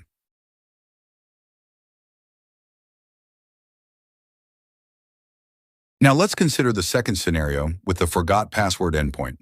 Unlike the book search API, this endpoint is publicly accessible, meaning no authentication is required to call it. Users who have forgotten their password can invoke this endpoint by providing their login email address, and the server responds by sending a password reset link to the email. Here's where the problem arises. An attacker can easily automate this call, sending thousands, if not hundreds of thousands, of requests. With each request, the server processes the email and sends a password reset link. Let's run this script that invokes the forgot password link 1,000 times in a loop. As the endpoint is invoked 1,000 times, the server is sending 1,000 emails unnecessarily, causing a huge spike in resource consumption. The cost to the server is not just processing power, but also in terms of bandwidth and email service costs. Again, the issue stems from the lack of rate limiting. Without controls in place to limit how many requests can be made in a given time frame and initiated from a given IP address, an attacker can abuse this functionality, leading to resource exhaustion and increased costs for the organization. This vulnerability is particularly dangerous because it involves an open endpoint, meaning an attacker doesn't even need to be logged in to execute the attack. The absence of authentication allows anyone to exploit this API with little to no effort. Since there's no barrier to entry, the attacker can easily automate thousands of requests, flooding the server with email traffic or any other resource-heavy operation. The fact that no credentials are required makes this endpoint highly susceptible to abuse, dramatically increasing the potential for large-scale resource exhaustion attacks. This unrestricted access further magnifies the risk, as any malicious actor on the internet can target the system, amplifying the attack surface and making it easier for cybercriminals to overload server resources. This highlights the importance of securing even publicly accessible endpoints with rate limiting, CAPTCHA, or throttling mechanisms to prevent abuse by unauthorized actors. Both scenarios underscore the critical need for rate limiting, pagination, and proper resource management to protect against unrestricted consumption of server, database, and network resources. In production environments, the absence of these controls can lead to system downtime, performance degradation, and financial losses. The next vulnerability in the OWASP API Top 10 is broken function-level authorization. This risk has been retained at the same rank with the same name from the 2019 OWASP list through to the 2023 list. This vulnerability occurs when an API does not properly enforce authorization checks for specific functions or actions, allowing unauthorized users to perform actions they should not be able to. This can include actions such as modifying data, accessing administrative functionalities, or executing operations intended only for certain roles, such as administrators. For example, in an e-commerce platform, users can view the products, and sellers or admins can modify or delete the products. If the update or delete API call doesn't have a proper authorization check in the backend, a user can invoke the delete API by providing the product ID and delete this product from the database. Broken function level authorization, or BFLA, and broken object level authorization, or BOLA, both vulnerabilities occur due to improper access control implementation in APIs. BOLA occurs when an unauthorized user gains access to specific data objects, like user profiles or invoices, due to inadequate validation of object permissions. On the other hand, BFLA allows unauthorized users to access broader API functions, such as deleting accounts or modifying roles, which should be restricted. In short, BOLA is about unauthorized access to specific data, whereas BFLA is about unauthorized access to actions or operations, often leading to privilege escalation. How does this vulnerability occur? Broken function-level authorization typically arises due to several common issues. Missing authorization checks. When API endpoints do not verify whether a user has the necessary permissions to execute a specific function. For example, an API might allow a regular user to access an admin-only endpoint because it fails to check the user's role. Improper role-based access control, RBAC. When roles are not properly defined or enforced, users might gain access to functions beyond their intended scope. For example, if the API allows a user with a viewer role to modify content, it is a sign of broken function-level authorization. Direct object references without authorization checks. APIs that expose direct object references, such as database IDs, without checking whether the user is authorized to interact with those objects can lead to unauthorized actions. Why this vulnerability is so dangerous? The consequences of broken function-level authorization can be severe, especially in applications that handle sensitive data or critical operations. For instance, unauthorized data modification. An attacker could modify or delete critical data, leading to data loss, corruption, or unauthorized changes to sensitive information. Privilege escalation. A user with limited privileges could escalate their privileges by accessing admin-only functions, gaining control over the application or other users' data. Security breaches. Unauthorized access to administrative functions could lead to a complete takeover of the system, allowing attackers to exfiltrate data, inject malicious code, or disrupt services. Financial fraud. In financial applications, broken function-level authorization could allow unauthorized users to initiate transactions, modify account balances, or access sensitive financial data. Broken function-level authorization is a critical vulnerability that can lead to unauthorized access, data breaches, and privilege escalation. By understanding how this vulnerability occurs and implementing the strategies we've discussed, you can protect your APIs from unauthorized actions and maintain the security of your application. Let's look at a couple of real-world examples of broken function-level authorization vulnerabilities. First, we have the Texas Department of Insurance breach. Due to a broken function-level authorization flaw, unauthorized users were able to access sensitive application functions for almost 3 years, leading to the exposure of personal information from nearly 2 million insurance claims. This highlights how these vulnerabilities can go unnoticed for long periods when proper access controls are not in place. Next, we have the Optus data breach in late 2022. Attackers exploited a broken function-level authorization vulnerability, which allowed them to access and exfiltrate sensitive data from nearly 10 million customer records. This breach demonstrates the severe consequences of improper function-level authorization, where legitimate users gained unintended access to critical API functions. To protect your APIs from broken function-level authorization, consider the following strategies. Implement strong role-based access control. Define clear roles and permissions within your application and enforce these at every endpoint. Ensure that only users with the appropriate role can access or execute specific functions. Consistent authorization checks. Ensure that all API endpoints include authorization checks that verify the user's permissions before allowing access to sensitive functions. This should be enforced both on the server side and within the application logic. Least privilege principle.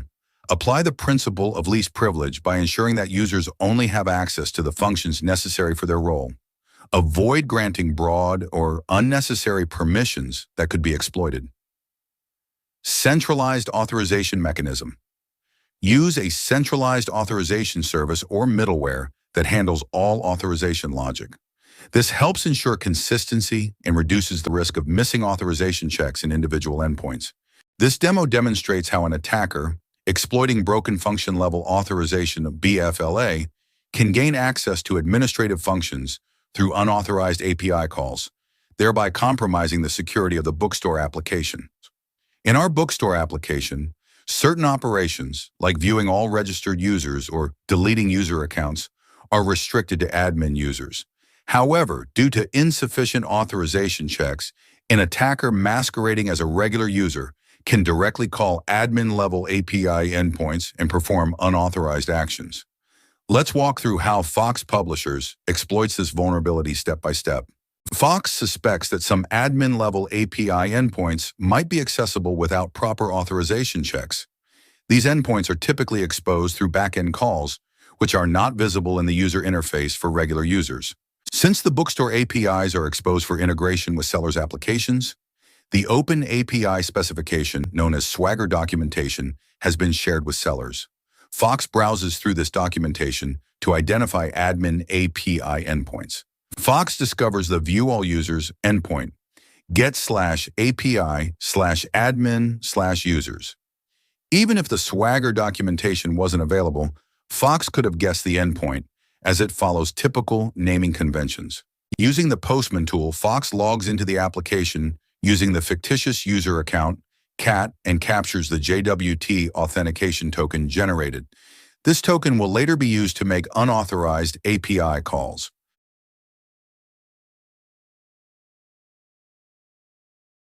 Fox makes a call to the admin endpoint to get all the users by providing the JWT token obtained from CAT's login.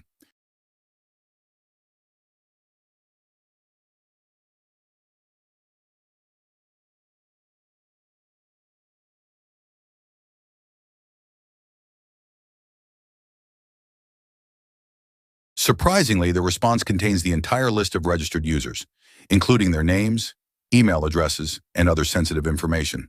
This confirms that the API endpoint lacks proper function-level authorization checks, granting access to admin-level API endpoints or the functionality for a regular user. Encouraged by the success of accessing the user list, Fox decides to perform a more critical action: deleting a user account. Based on the Swagger documentation, or by guessing, Fox identifies the delete user endpoint.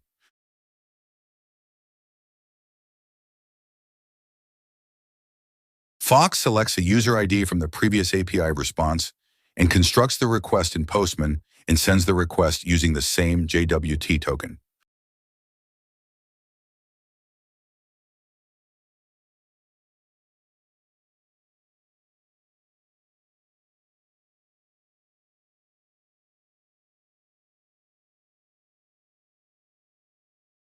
The API responds with, "The user has been deleted successfully." This confirms that the API allowed a non-admin user to delete another user's account, an operation strictly intended for admins.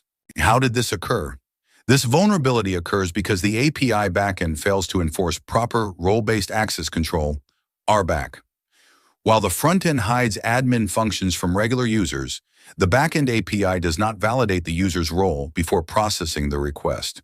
The key issues are: the application assumes that hiding admin functions in the UI is enough to restrict access, which is incorrect, and there is no server-side validation exists to verify whether the user has the required permissions for the requested action. API 6/2023, known as Unrestricted Access to Sensitive Business Flows, is a new risk introduced in the OWASP API 2023 list. It highlights a significant vulnerability where essential business functions are exposed without proper safeguards, making them targets for exploitation. Consider an online ticketing platform for a popular concert. An attacker scripts multiple requests to buy all available tickets immediately after they go live. Because the API does not enforce sufficient rate limiting or access restrictions, this results in legitimate customers missing out, with the attacker later reselling the tickets at inflated prices. Another example could be a subscription-based streaming service that offers a limited-time promotional discount. An attacker could use automated scripts to sign up for multiple subscriptions, exploiting the business flow without appropriate detection measures. This would lead to an unintended loss of revenue due to unauthorized access to promotional rates. How does this vulnerability occur? Exposure of critical business functions. The vulnerability occurs when APIs expose critical business functions, such as purchasing or reservations, without adequate restrictions, making them susceptible to abuse by attackers. Lack of proper access controls. This flaw often results from not implementing strict access controls, such as role-based authorization, which ensures only authorized users can perform sensitive actions. Absence of rate limiting. Without rate limiting, attackers can automate requests to exploit business flows, such as buying large quantities of items or booking multiple reservations, overwhelming the system and disrupting normal operations. No human verification. The absence of human verification steps, like CAPTCHAs, allows automated scripts to interact with sensitive API functions without barriers, leading to mass abuse and loss of control over critical workflows.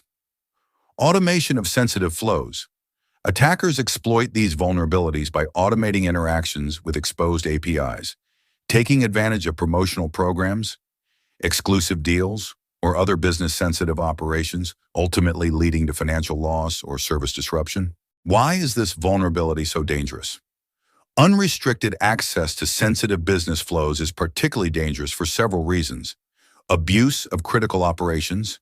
This vulnerability allows attackers to abuse essential business operations, like financial transactions or resource reservations, potentially leading to financial loss or service disruption. Ease of exploitation shows automation of attacks. This vulnerability can often be exploited by users with limited technical skills, as it typically involves accessing exposed endpoints or bypassing weak access controls. Attackers can automate requests to exploit these business flows on a large scale, increasing the potential damage quickly and significantly. High impact on business operations and revenue. When sensitive business flows are compromised, it can directly impact the organization's core operations, leading to financial loss, service disruptions, and customer dissatisfaction. Difficult to detect. Sensitive flows that are improperly protected can be difficult to monitor, making it challenging for businesses to detect when these vulnerabilities are being exploited. In many cases, unauthorized access to business flows might go unnoticed until the damage is done.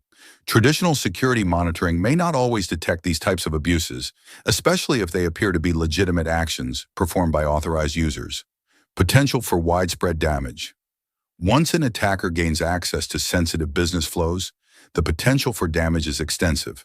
They could perform unauthorized financial transactions, modify critical business data, or disrupt key operations. Specific real-world examples of such breaches, 2023, are rarely disclosed publicly with that level of detail. However, here are some hypothetical examples based on common scenarios and known attack patterns related to unrestricted access to sensitive business flows. An attacker exploited a vulnerability in an airline's online ticketing system, which allowed them to book 90% of the available seats without any penalties for cancellation. Shortly before the flight, the attacker canceled all the seats, forcing the airline to lower the ticket prices in an attempt to fill the plane. The attacker then purchased a new ticket at the discounted rate, causing financial damage to the airline. This type of attack exemplifies how unrestricted access to sensitive business flows can lead to manipulation of business operations and financial losses by abusing cancellation policies and dynamic pricing models. In the context of a ride-sharing app, a referral program allowed users to earn credits when they invited others to join. Attackers wrote scripts to automate the referral process, creating fake accounts and accumulating credits illegitimately. They later used these credits to book free rides or sell the accounts for profit. This shows how APIs without appropriate restrictions can be used to manipulate loyalty programs, resulting in financial losses for the business. Companies often avoid revealing the exact nature of API vulnerabilities to prevent copycat attacks. Companies hesitate to disclose vulnerabilities that make them appear insecure. Publicly disclosing vulnerabilities might expose them to legal liabilities, and some companies believe that not disclosing details helps keep attackers in the dark. To protect your APIs from unrestricted access to sensitive business flows, consider the following strategies. Identify sensitive business flows. It is essential to determine which business processes are critical and could be abused if accessed without restrictions. Organizations need to understand the sensitive nature of these flows, such as purchasing high-demand items, booking reservations, or handling user promotions, and assess the potential impact of excessive access. This analysis should be carried out at both the business and technical levels to ensure full coverage. Rate limiting and throttling. Apply rate limiting and throttling to limit the number of requests a user or entity can make in a given time frame. This prevents attackers from using automated scripts to exploit business flows, such as buying out inventory or reserving all available slots, and helps mitigate denial of service attacks against these endpoints. Human verification steps. Use CAPTCHAs or more advanced verification methods like typing biometrics to differentiate between real users and bots. Adding verification layers at critical points in sensitive workflows can prevent automated abuse, particularly during processes like mass purchasing or registration. CAPTCHAs ensure that sensitive business functions are only accessed by humans and not automated scripts. Behavioral analysis and anomaly. Detection. Continuously monitor API activity and establish a baseline of normal behavior over time. Behavioral analysis tools can detect deviations from standard API usage patterns that indicate automated attacks or misuse of sensitive functions. Using AI algorithms to identify outliers, such as a sudden surge of high-volume requests for a specific endpoint, can trigger alerts or block access automatically. Implement secure APIs for machine-to-machine communication. Ensure that APIs meant for direct machine-to-machine communication, e.g. B2B or developer APIs, have strong authentication and are properly secured. These endpoints are often more vulnerable because they may lack robust access control mechanisms, making them easy targets for attackers. Securing them helps prevent attackers from abusing business-sensitive APIs at scale. Rate limiting, based on time and request volume. Control the volume of requests allowed during specific periods to prevent automated abuse that could affect time-sensitive operations. For instance, during a product launch, limit the number of API requests each user can make to purchase an item, ensuring fair access for all users and avoiding abuse. Layered security measures. Consider employing a combination of security measures, such as DWAFEs and our web application firewalls, API gateways, and bot protection services to create a multi-layered defense. While WAFs and API gateways provide basic bot detection capabilities, layered approaches that include behavioral analytics, and AI-driven threat detection are better suited to protecting sensitive business workflows from automated and sophisticated attacks. API 7-2023, Server-Side Request Forgery, SSRF, is another new risk introduced in OWASP 2023 list for APIs. SSRF is a vulnerability that occurs when an API is tricked into fetching a resource on behalf of the attacker, typically due to improper validation of user-supplied URLs. This allows the attacker to make the server send a crafted request to an unintended destination, potentially bypassing firewalls or VPNs to access internal services or sensitive data. This type of attack leverages the server's privileged position within the network to access resources that might be otherwise inaccessible to the attacker, such as internal APIs, databases, or sensitive files. SSRF is particularly dangerous because it can lead to the exposure of sensitive data, unauthorized system access, or even complete compromise of the underlying infrastructure. Consider an API endpoint that accepts a URL as a request parameter for fetching an image. An attacker could exploit this functionality by providing a URL that points to an internal server within the organization's network. If the server does not properly validate the user-supplied input, it would process the request and access the internal resource specified by the attacker. This resource could be a sensitive file, an internal database, or a cloud metadata service, resulting in the leakage of sensitive information. Such vulnerabilities allow attackers to bypass network restrictions and access resources that are not meant to be exposed externally, ultimately compromising the security of the internal infrastructure. How does this vulnerability occur? SSRF vulnerabilities typically arise when an application accepts user input and uses it to generate a request to another server without proper validation or sanitization of the input. Here are some common scenarios where SSRF can occur. User-supplied URLs are not properly validated. When an API allows users to specify a URL that the server will fetch, an attacker can manipulate this input to make the server send a request to an internal resource, such as a private API or a metadata service in a cloud environment. Unsafe redirects or forwards. Some APIs may include functionality that redirects or forwards requests based on user input. If these redirects are not carefully controlled, attackers could craft malicious input that causes the server to forward requests to unauthorized destinations. File access via URL. Input. If an API allows users to specify file paths or URLs that the server will access, an attacker could use this input to access local files or other internal resources. Why is this vulnerability so dangerous? SSRF is particularly dangerous for several reasons. Access to internal resources.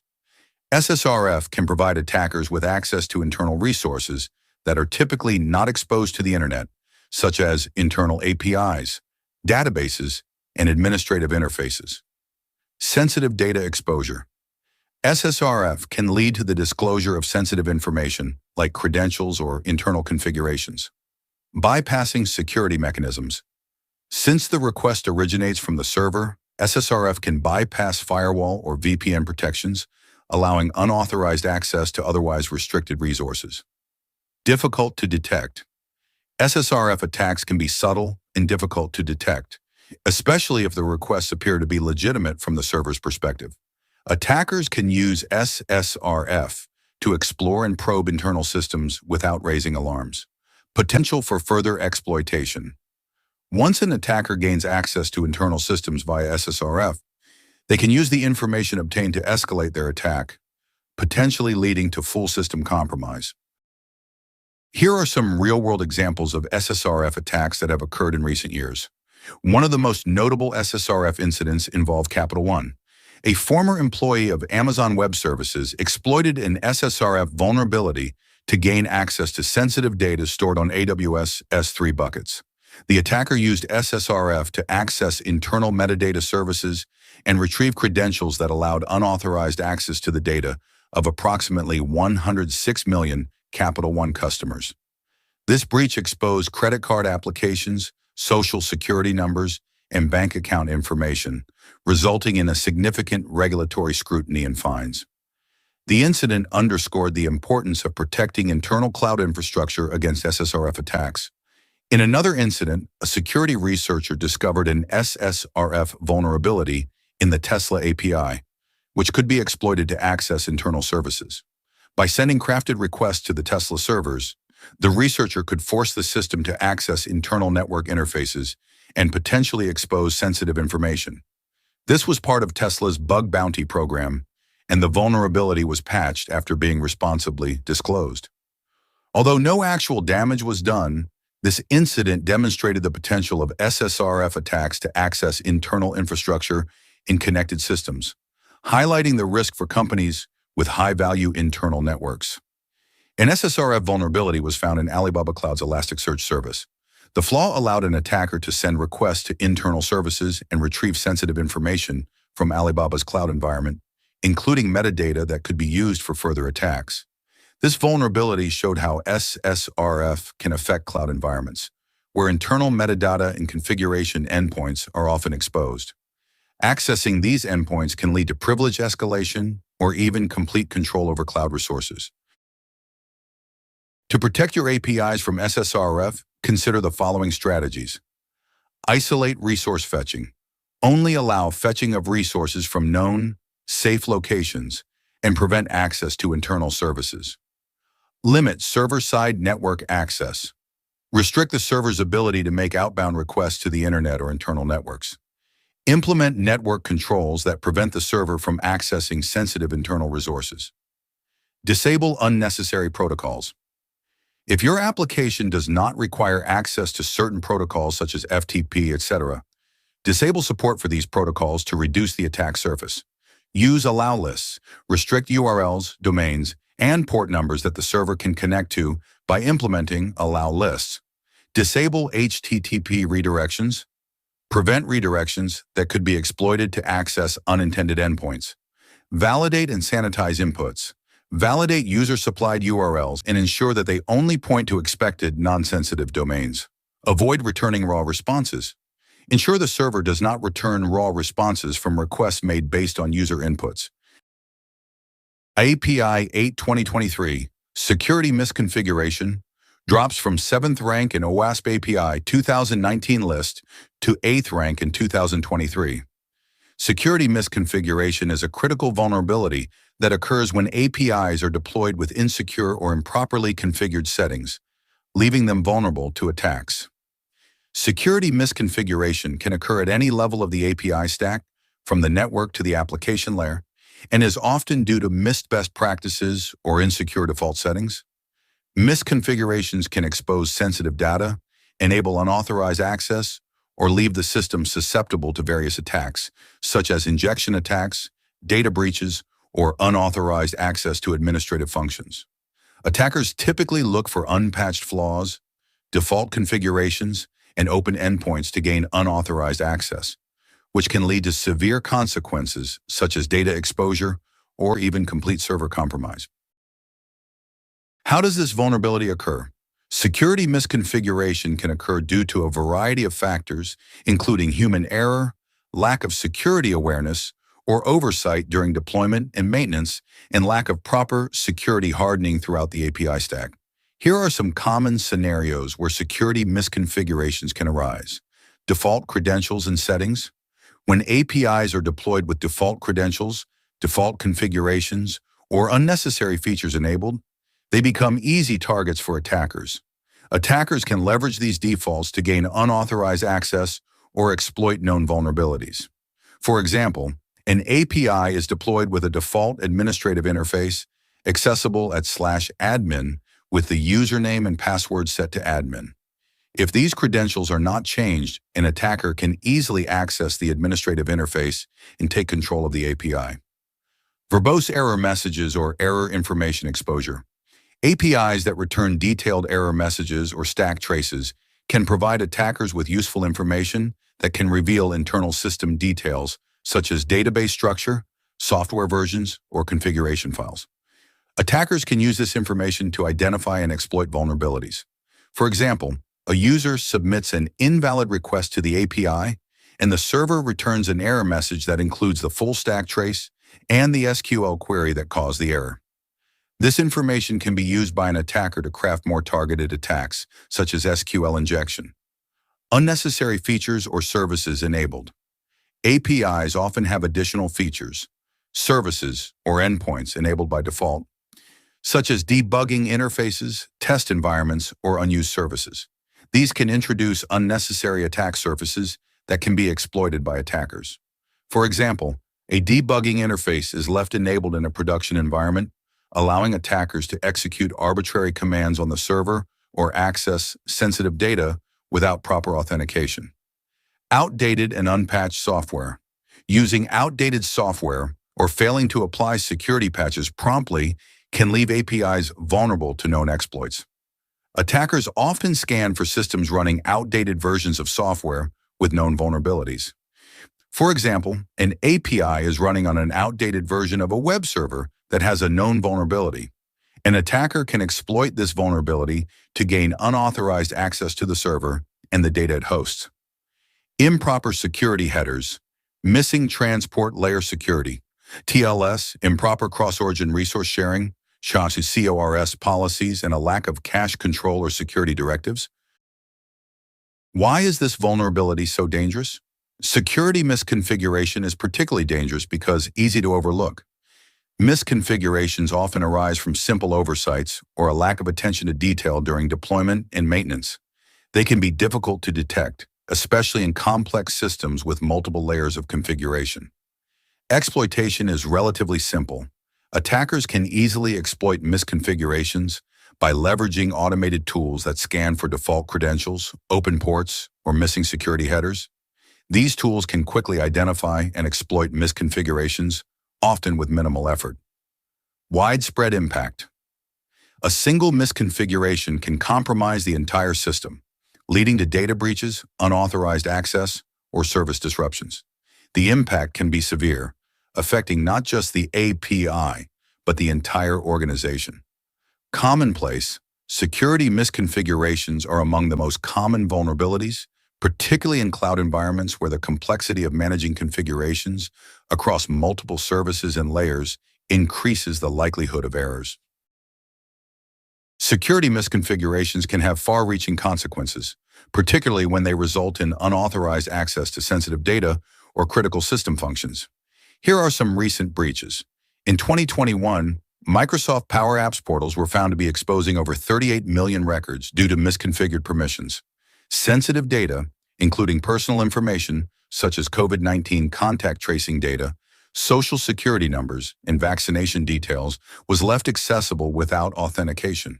The incident was due to the default permissions of the Power Apps that allowed for public access to data unless explicitly configured otherwise. This case illustrated how relying on insecure default configurations can expose vast amounts of sensitive information. In 2021, GitLab was found to have a critical vulnerability due to an improperly configured image parsing component. This misconfiguration allowed remote attackers to execute arbitrary commands on the server without authentication by exploiting a flawed image file upload feature. This misconfiguration led to a remote code execution vulnerability, which could allow attackers to take over the server, leading to further compromise of sensitive repositories and user data. To protect your APIs from security misconfiguration, consider the following strategies. Harden configurations. Ensure that your API environment is hardened through a consistent process that applies security configurations across the entire API stack, from the network layer to the application level. Hardened configurations help reduce the attack surface by disabling unnecessary services and securing sensitive endpoints. For example, disabling unnecessary HTTP methods, such as trace or delete if not required, and ensuring that logging is not exposing sensitive information. Change default credentials and settings. Always change default credentials and disable unnecessary default settings before deploying APIs. Ensure that administrative interfaces and other sensitive endpoints are secured with strong, unique credentials. Replace default admin credentials with strong, randomly generated passwords and ensure that access to administrative interfaces is restricted to authorized personnel only. Implement least privilege principle. Ensure that only the minimum necessary features, services, and endpoints are enabled. Disable or remove any unnecessary features, such as debugging interfaces or test environments, especially in production. Remove or disable debugging interfaces, unused APIs, and services that are not required for the API's functionality. Use security headers. Implement security headers such as Content Security Policy, CSP X Content Type Options, and Strict Transport Security HSTS to protect against common web-based attacks. Ensure that all API responses include the appropriate security headers to prevent XSS, clickjacking, and other attacks. Keep software updated. Regularly update your software and apply security patches promptly to protect against known vulnerabilities. Ensure that all components of your API stack, including the operating system, web server, and application framework, are kept up to date. For example, implement an automated patch management system to ensure that updates and patches are applied consistently across all environments. Regular configuration review and update narration. Implement a process to regularly review and update configurations for all components, such as API servers, orchestration files, load balancers, and cloud services. Updating ensures that configurations comply with the latest security practices. Periodically auditing cloud service permissions, like Amazon S3 bucket policies, to prevent accidental exposure of sensitive data. Minimize error messages. Configure your APIs to return minimal error messages that do not expose internal system details. Use generic error messages in production environments to avoid giving attackers insights into the system's architecture. For example, instead of returning a full-stack trace on an error, return a generic message such as "an error occurred. Please try again later." By implementing these mitigation steps, you can significantly reduce the risk posed by security misconfigurations in your API infrastructure. A proactive approach, including regular audits, hardening, and consistent application of best practices, is key to maintaining a secure API environment and preventing unauthorized access or data exposure. API 9/2023, Improper Inventory Management, retains its position at the 9th rank in the OWASP API Top 10 list, with a slight name change from Improper Assets Management to Improper Inventory Management. This is a vulnerability that occurs when organizations fail to maintain proper inventory and documentation of their APIs, services, and resources within an application. In the context of API security, this vulnerability arises when organizations do not have a clear understanding of the APIs they have deployed, including their versions, environments, and exposure to external users.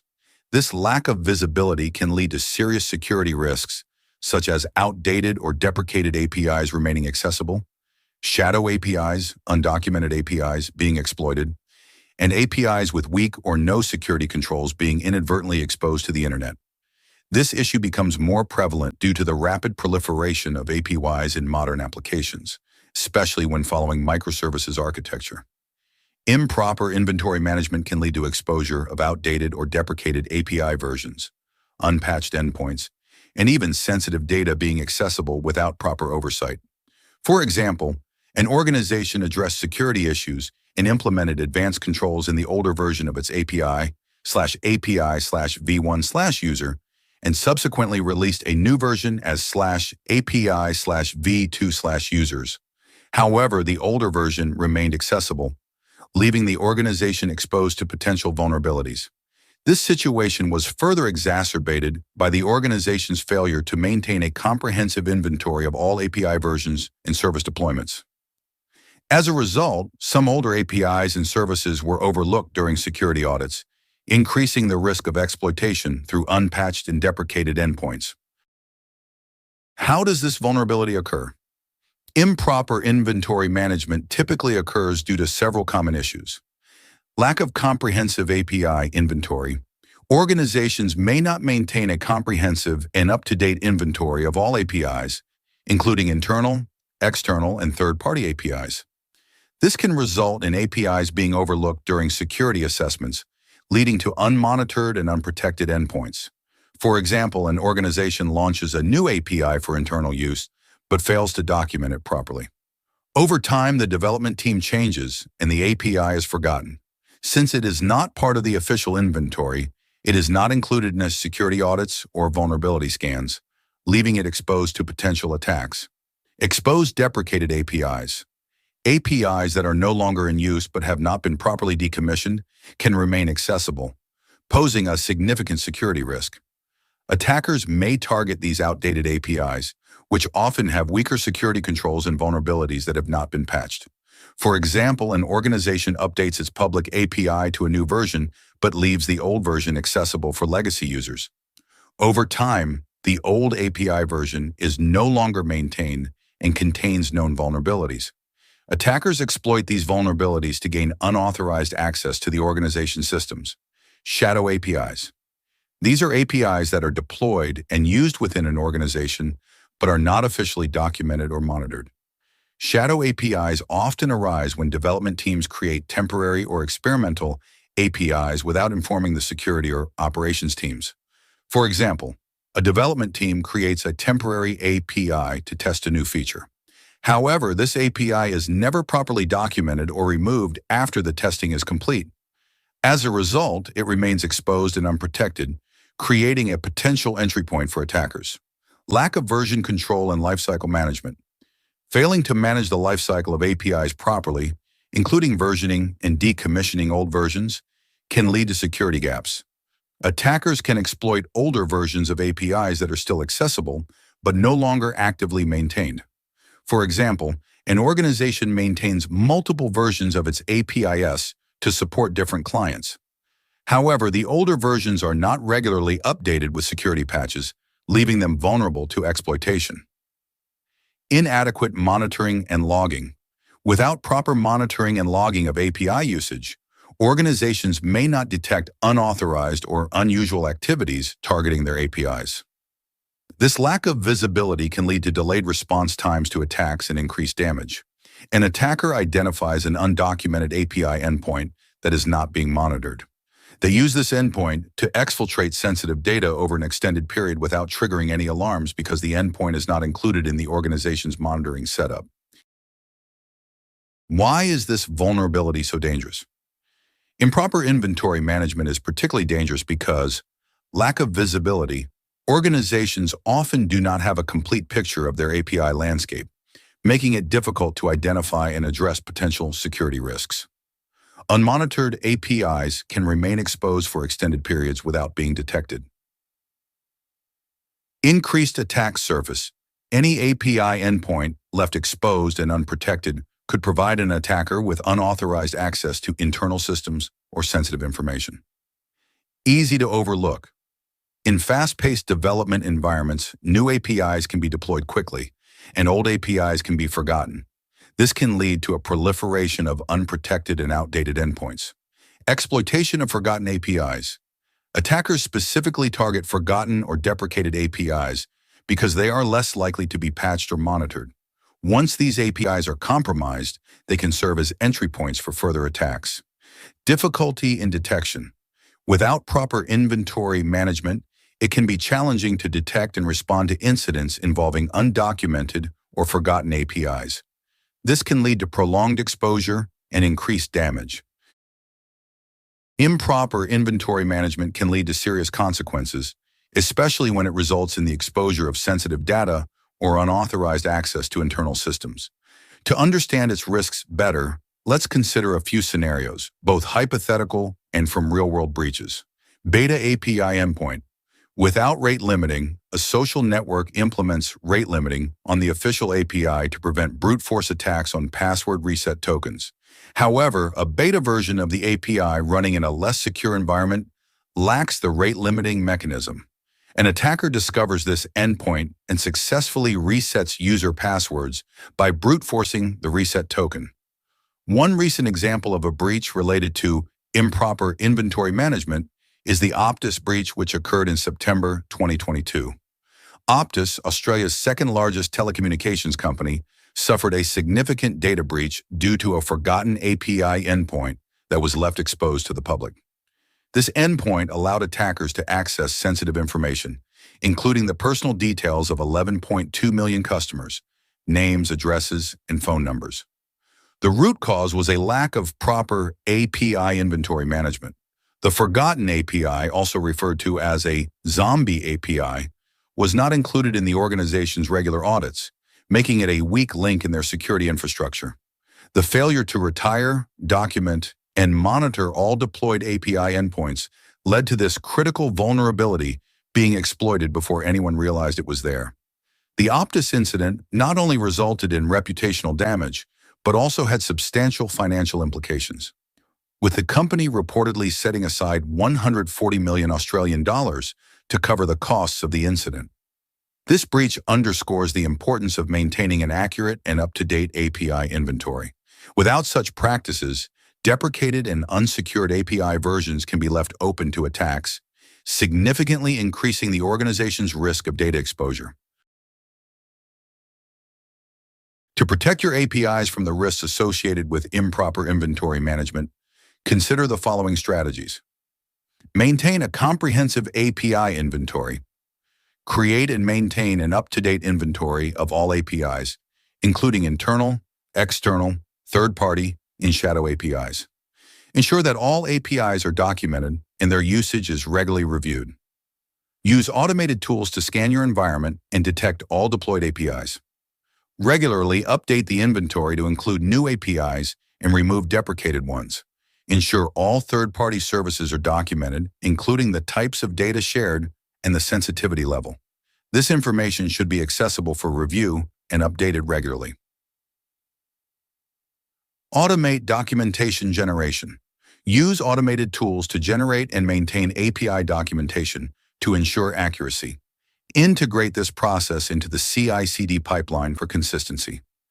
Make API documentation available only to those authorized to use the API, reducing the likelihood of attackers gaining access to sensitive implementation details. Properly decommission deprecated APIs. When an API is no longer in use, properly decommission it by removing it from production and updating the inventory. Ensure that all clients and services are migrated to newer versions before decommissioning the old one. Set a decommissioning policy that includes a timeline for phasing out old API versions, notifying users, and ensuring that the old APIs are no longer accessible. Monitor and log API usage. Implement monitoring and logging for all API endpoints. Track usage patterns, detect unauthorized access, and set up alerts for unusual activities. Regularly review logs to identify potential security incidents. Use API management tools to monitor traffic, set rate limits, and analyze logs for any signs of exploitation or unauthorized access. Conduct regular security audits and penetration testing. Perform regular security audits and penetration testing to identify any unmonitored or improperly managed APIs. Ensure that all APIs in the inventory are included in security assessments. Schedule periodic audits to verify that all APIs in your inventory are up to date, properly secured, and monitored. When new API versions are released, ensure that older versions are deprecated promptly. Apply security patches or, if necessary, force users to upgrade to newer versions to eliminate vulnerabilities in old versions. API 10, 2023. Unsafe consumption of APIs is a new risk added to the OWASP API Top 10 2023 list. Unsafe consumption of APIs refers to the risks associated with how APIs are consumed by clients and integrated into applications. This vulnerability arises when developers or applications consume external APIs without proper validation, error handling, or security controls. Unsafe consumption can lead to various security issues, including data leaks, execution of malicious code, unauthorized access, and even full system compromise. In essence, when your application depends on external APIs, you inherit the security risks associated with those APIs. And if not properly managed, these risks can be exploited by attackers. How does this vulnerability occur? Unsafe consumption of APIs typically occurs due to several common practices that expose the consuming application to potential risks. Blind trust in external APIs. When an application blindly trusts data returned by an external API without validating or sanitizing it, attackers can exploit this by injecting malicious data or responses. This can lead to issues like cross-site scripting, SQL injection, or execution of unauthorized commands. An application that uses an external API to fetch user profile information might display the data directly on the web page without validating it. If the external API is compromised or manipulated to return malicious content, the application could inadvertently execute malicious scripts or commands. Inadequate error. Failure to properly handle errors returned by external APIs can expose sensitive information or lead to denial of service. For instance, detailed error messages returned by the API might reveal internal implementation details that attackers can use to craft targeted attacks. If an external API returns an error message containing details about the underlying database schema, an attacker could use this information to launch SQL injection attacks or other forms of database exploitation. Insufficient validation of API responses. When an application does not adequately validate the structure, type, or content of data returned by an external API, it opens the door to various attacks. Attackers can manipulate API responses to include unexpected data types, overly large payloads, or malformed data that can cause the consuming application to crash or behave unpredictably. An application that expects a numeric value from an API but receives a large string instead could crash or behave erratically if it does not validate the response properly. Over-reliance on third-party APIs. Depending heavily on third-party APIs without considering their security posture can introduce risks.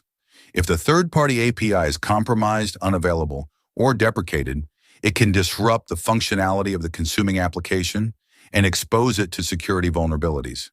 An application that uses a third-party payment processing API without fallback mechanisms or proper monitoring could be exposed to risks if the API is taken offline, suffers a breach, or is hijacked by attackers. Failure to handle API rate limits. Ignoring rate limits set by external APIs can lead to service disruptions or bans, as the consuming application may inadvertently launch a denial of service attack against the external service. This not only disrupts the functionality of the consuming application, but can also lead to legal or financial repercussions. An application that repeatedly queries an external API without respecting its rate limits could cause the API to throttle or ban the application, leading to a loss of functionality and potential legal consequences. Unsecured communication channels. APIs that communicate with third-party services over an unencrypted channel, such as HTTP instead of HTTPS, are vulnerable to man-in-the-middle attacks. Attackers could intercept the communication and manipulate the data exchange between services. Blindly following redirects. When integrated services provide a redirect such as HTTP status code 308, APIs may follow these redirects without verifying the new destination. This can lead to sensitive data being forwarded to malicious sites controlled by attackers. Why is this vulnerability so dangerous? Unsafe consumption of APIs is particularly dangerous because blind trust in external sources. Applications often treat data from external APIs as trustworthy, failing to recognize that these APIs could be compromised or manipulated. This blind trust can lead to severe security breaches. Attackers can exploit this by injecting malicious payloads via the third-party service, which may then be passed into the API's internal system without validation, potentially compromising the database or other sensitive components. Propagation of vulnerabilities. When an external API is compromised, the vulnerabilities can propagate to all consuming applications, leading to widespread security incidents. Attackers may target vulnerabilities in third-party APIs that are integrated with your own.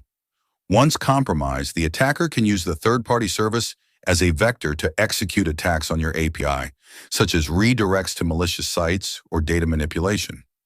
This indirect method allows attackers to bypass defenses that would otherwise protect the core API, making it difficult for the API owner to detect the compromise since the source appears to be a trusted third-party service. Complexity of external dependencies. Managing the security of external dependencies is inherently complex, as it requires constant monitoring, validation, and updates to ensure that the APIs are secure and reliable. Difficulty in detection. Issues arising from unsafe API consumption can be subtle and difficult to detect, especially if they manifest as data corruption, minor service disruptions, or intermittent failures. This makes it challenging to identify and address the root cause of the vulnerability. The integration of third-party APIs may lead to complex interactions where malicious behavior is difficult to detect. Since the exploited third-party API might continue to appear legitimate, attack detection and mitigation become extremely challenging. Attackers leveraging third-party APIs to execute attacks may evade traditional monitoring and security measures, resulting in prolonged breaches without detection. Unsafe consumption of APIs can have severe consequences, particularly when applications rely on external APIs for critical functionality. Here are some recent breaches. A recent real-world example is the Log4 shell vulnerability, which made headlines in 2021 and continued to impact organizations well into 2022-2023. This vulnerability exploited a flaw in the widely used Apache Log4j library, allowing attackers to execute arbitrary code on servers using unsafe API logging mechanisms. When Log4j was used to log incoming API requests, attackers could craft requests that included malicious code, which was then executed by the server. This type of attack leveraged unsafe consumption practices where APIs blindly accepted and processed data from third-party libraries without adequate validation or security controls. Another notable example involves Venmo, where researchers found that the payment provider's API could be exploited to scrape transaction data. Venmo's API was left open to authenticated requests, which allowed the scraping of over 200 million private transactions. This was a case where improper validation and lack of strict access control led to unauthorized data access. Attackers could utilize the open API to gather sensitive user information, highlighting the risks of unsafe data consumption. These examples emphasize the significant danger posed by unsafe consumption of third-party APIs, particularly when developers do not validate, sanitize, or secure data received from external sources. Such vulnerabilities can lead to unauthorized data exfiltration, arbitrary code execution, and significant privacy breaches, making it critical for organizations to enforce stringent security practices when integrating with third-party APIs. To protect your applications from the risks associated with unsafe consumption of APIs, consider the following strategies. Validate and sanitize API responses. Always validate and sanitize the data returned by external APIs before using it within your application. Implement input validation to ensure that the data conforms to expected formats, types, and lengths. Use strict validation rules to check that numeric fields contain only numbers, strings are within expected length limits, and data conforms to predefined schemas. Implement robust error handling. Ensure that your application handles errors from external APIs gracefully and securely. Avoid exposing detailed error messages to end users or attackers, and implement retry mechanisms or fallback options when an API fails. Use generic error messages that do not reveal internal system details, and implement retry logic with exponential backoff to handle temporary API failures. Monitor and audit API usage. Regularly monitor and audit the usage of external APIs to detect any unusual activity, potential security incidents, or performance issues.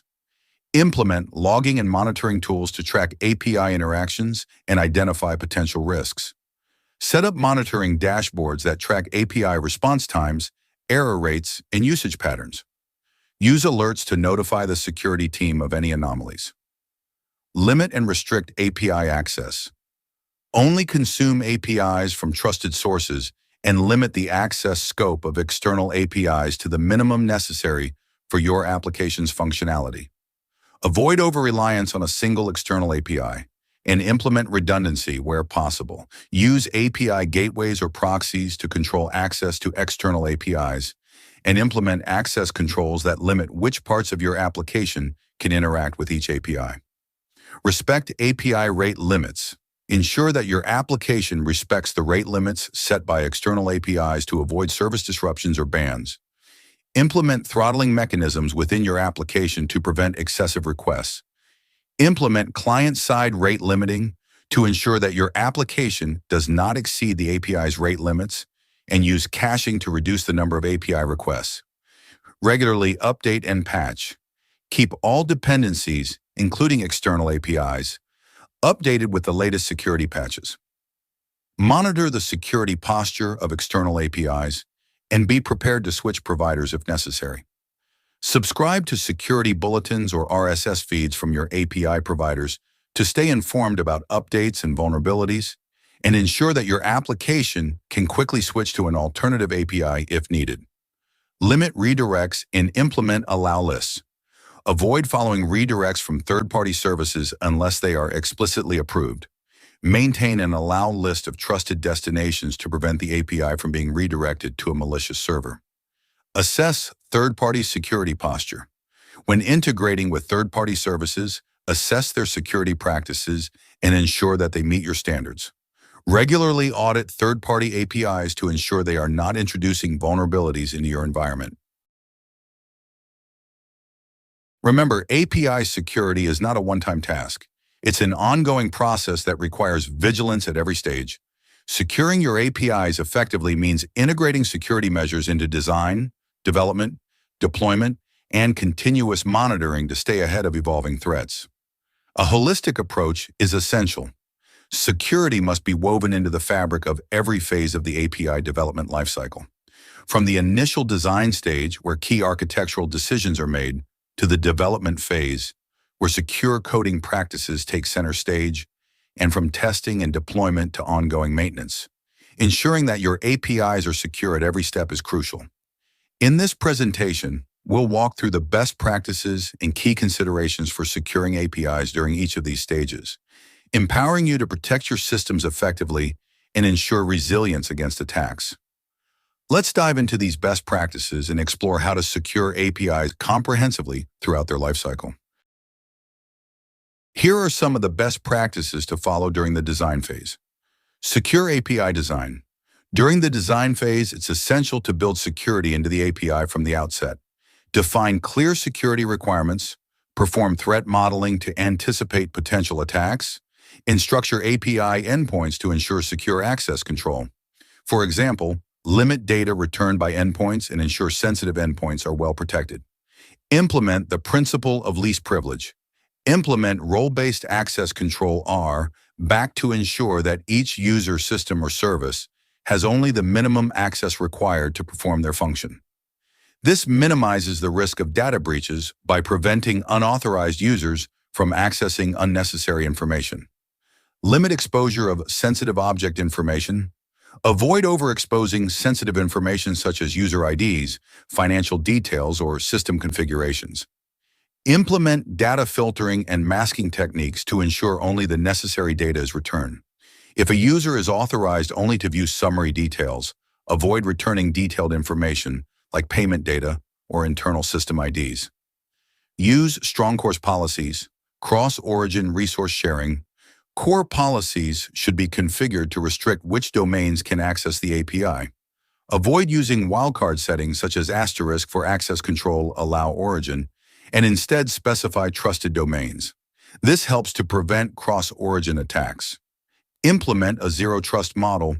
Adopt a zero-trust approach that assumes no part of the system is trusted by default.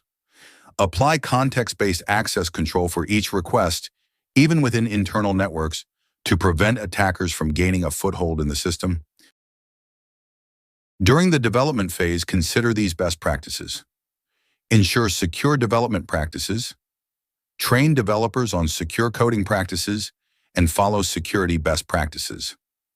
Apply input validation, parameterized queries, and safe coding libraries to protect against vulnerabilities like SQL injection and cross-site scripting.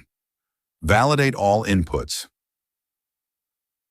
All incoming data should be sanitized and validated for type and format to prevent vulnerabilities like injection attacks and unexpected input handling errors.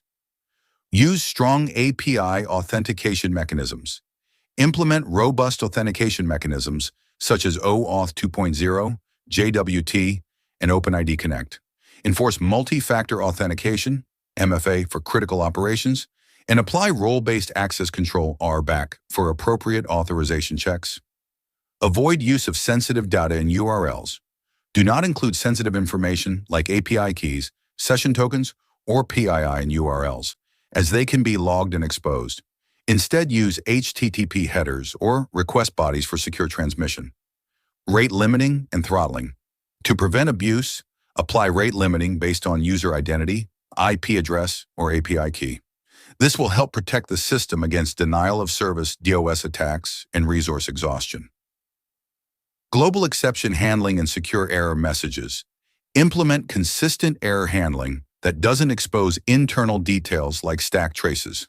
Display generic error messages to users while logging more detailed errors internally for debugging purposes. Encrypt data at rest and in transit. Use TLS for encrypting data in transit between clients and servers.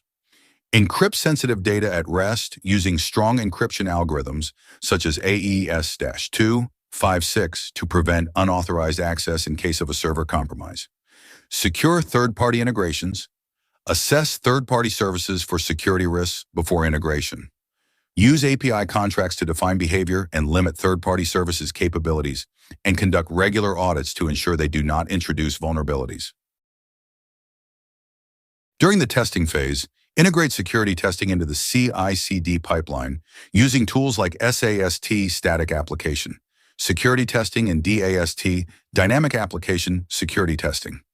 This ensures vulnerabilities are caught and fixed early in the development lifecycle. Perform regular security assessments, including penetration testing and fuzz testing, to identify weaknesses in the API before deployment. Consider these best practices during the deployment phase. Implement API Gateway for centralized security. Use an API Gateway to enforce security policies centrally. Features like authentication, rate limiting, and request filtering protect against common vulnerabilities by providing a central layer of defense.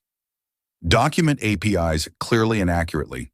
Proper documentation helps both developers and security professionals understand the behavior of your API. Use tools like Swagger or OpenAPI to create comprehensive documentation, including the security requirements of each endpoint. Maintain proper inventory of all APIs. Keep an updated inventory of all APIs, including all versions and environments, production, staging, testing. Retire deprecated versions promptly to reduce the attack surface and avoid maintaining unsecured endpoints. Once the API is live, here are some of the best practices to consider during the maintenance phase. Conduct regular security testing and audit. Periodically assess your APIs for compliance with security standards through security audits and penetration testing. Regular testing helps detect new vulnerabilities that may emerge after deployment. Log and monitor access. Implement logging for all API access attempts, especially for sensitive endpoints. Use monitoring tools to detect suspicious activity, such as repeated failed login attempts, and set up alerts to notify security personnel. Comprehensive logging and monitoring. Capture details for every API interaction, including timestamp, requester identity, and the nature of the request. Use security information and event management tools to detect anomalies and investigate potential security incidents in real time. Incident response and staying informed. Develop an incident response plan to detect, respond, and recover from security incidents promptly. Stay updated with the latest API security best practices and emerging threats by subscribing to security bulletins and databases.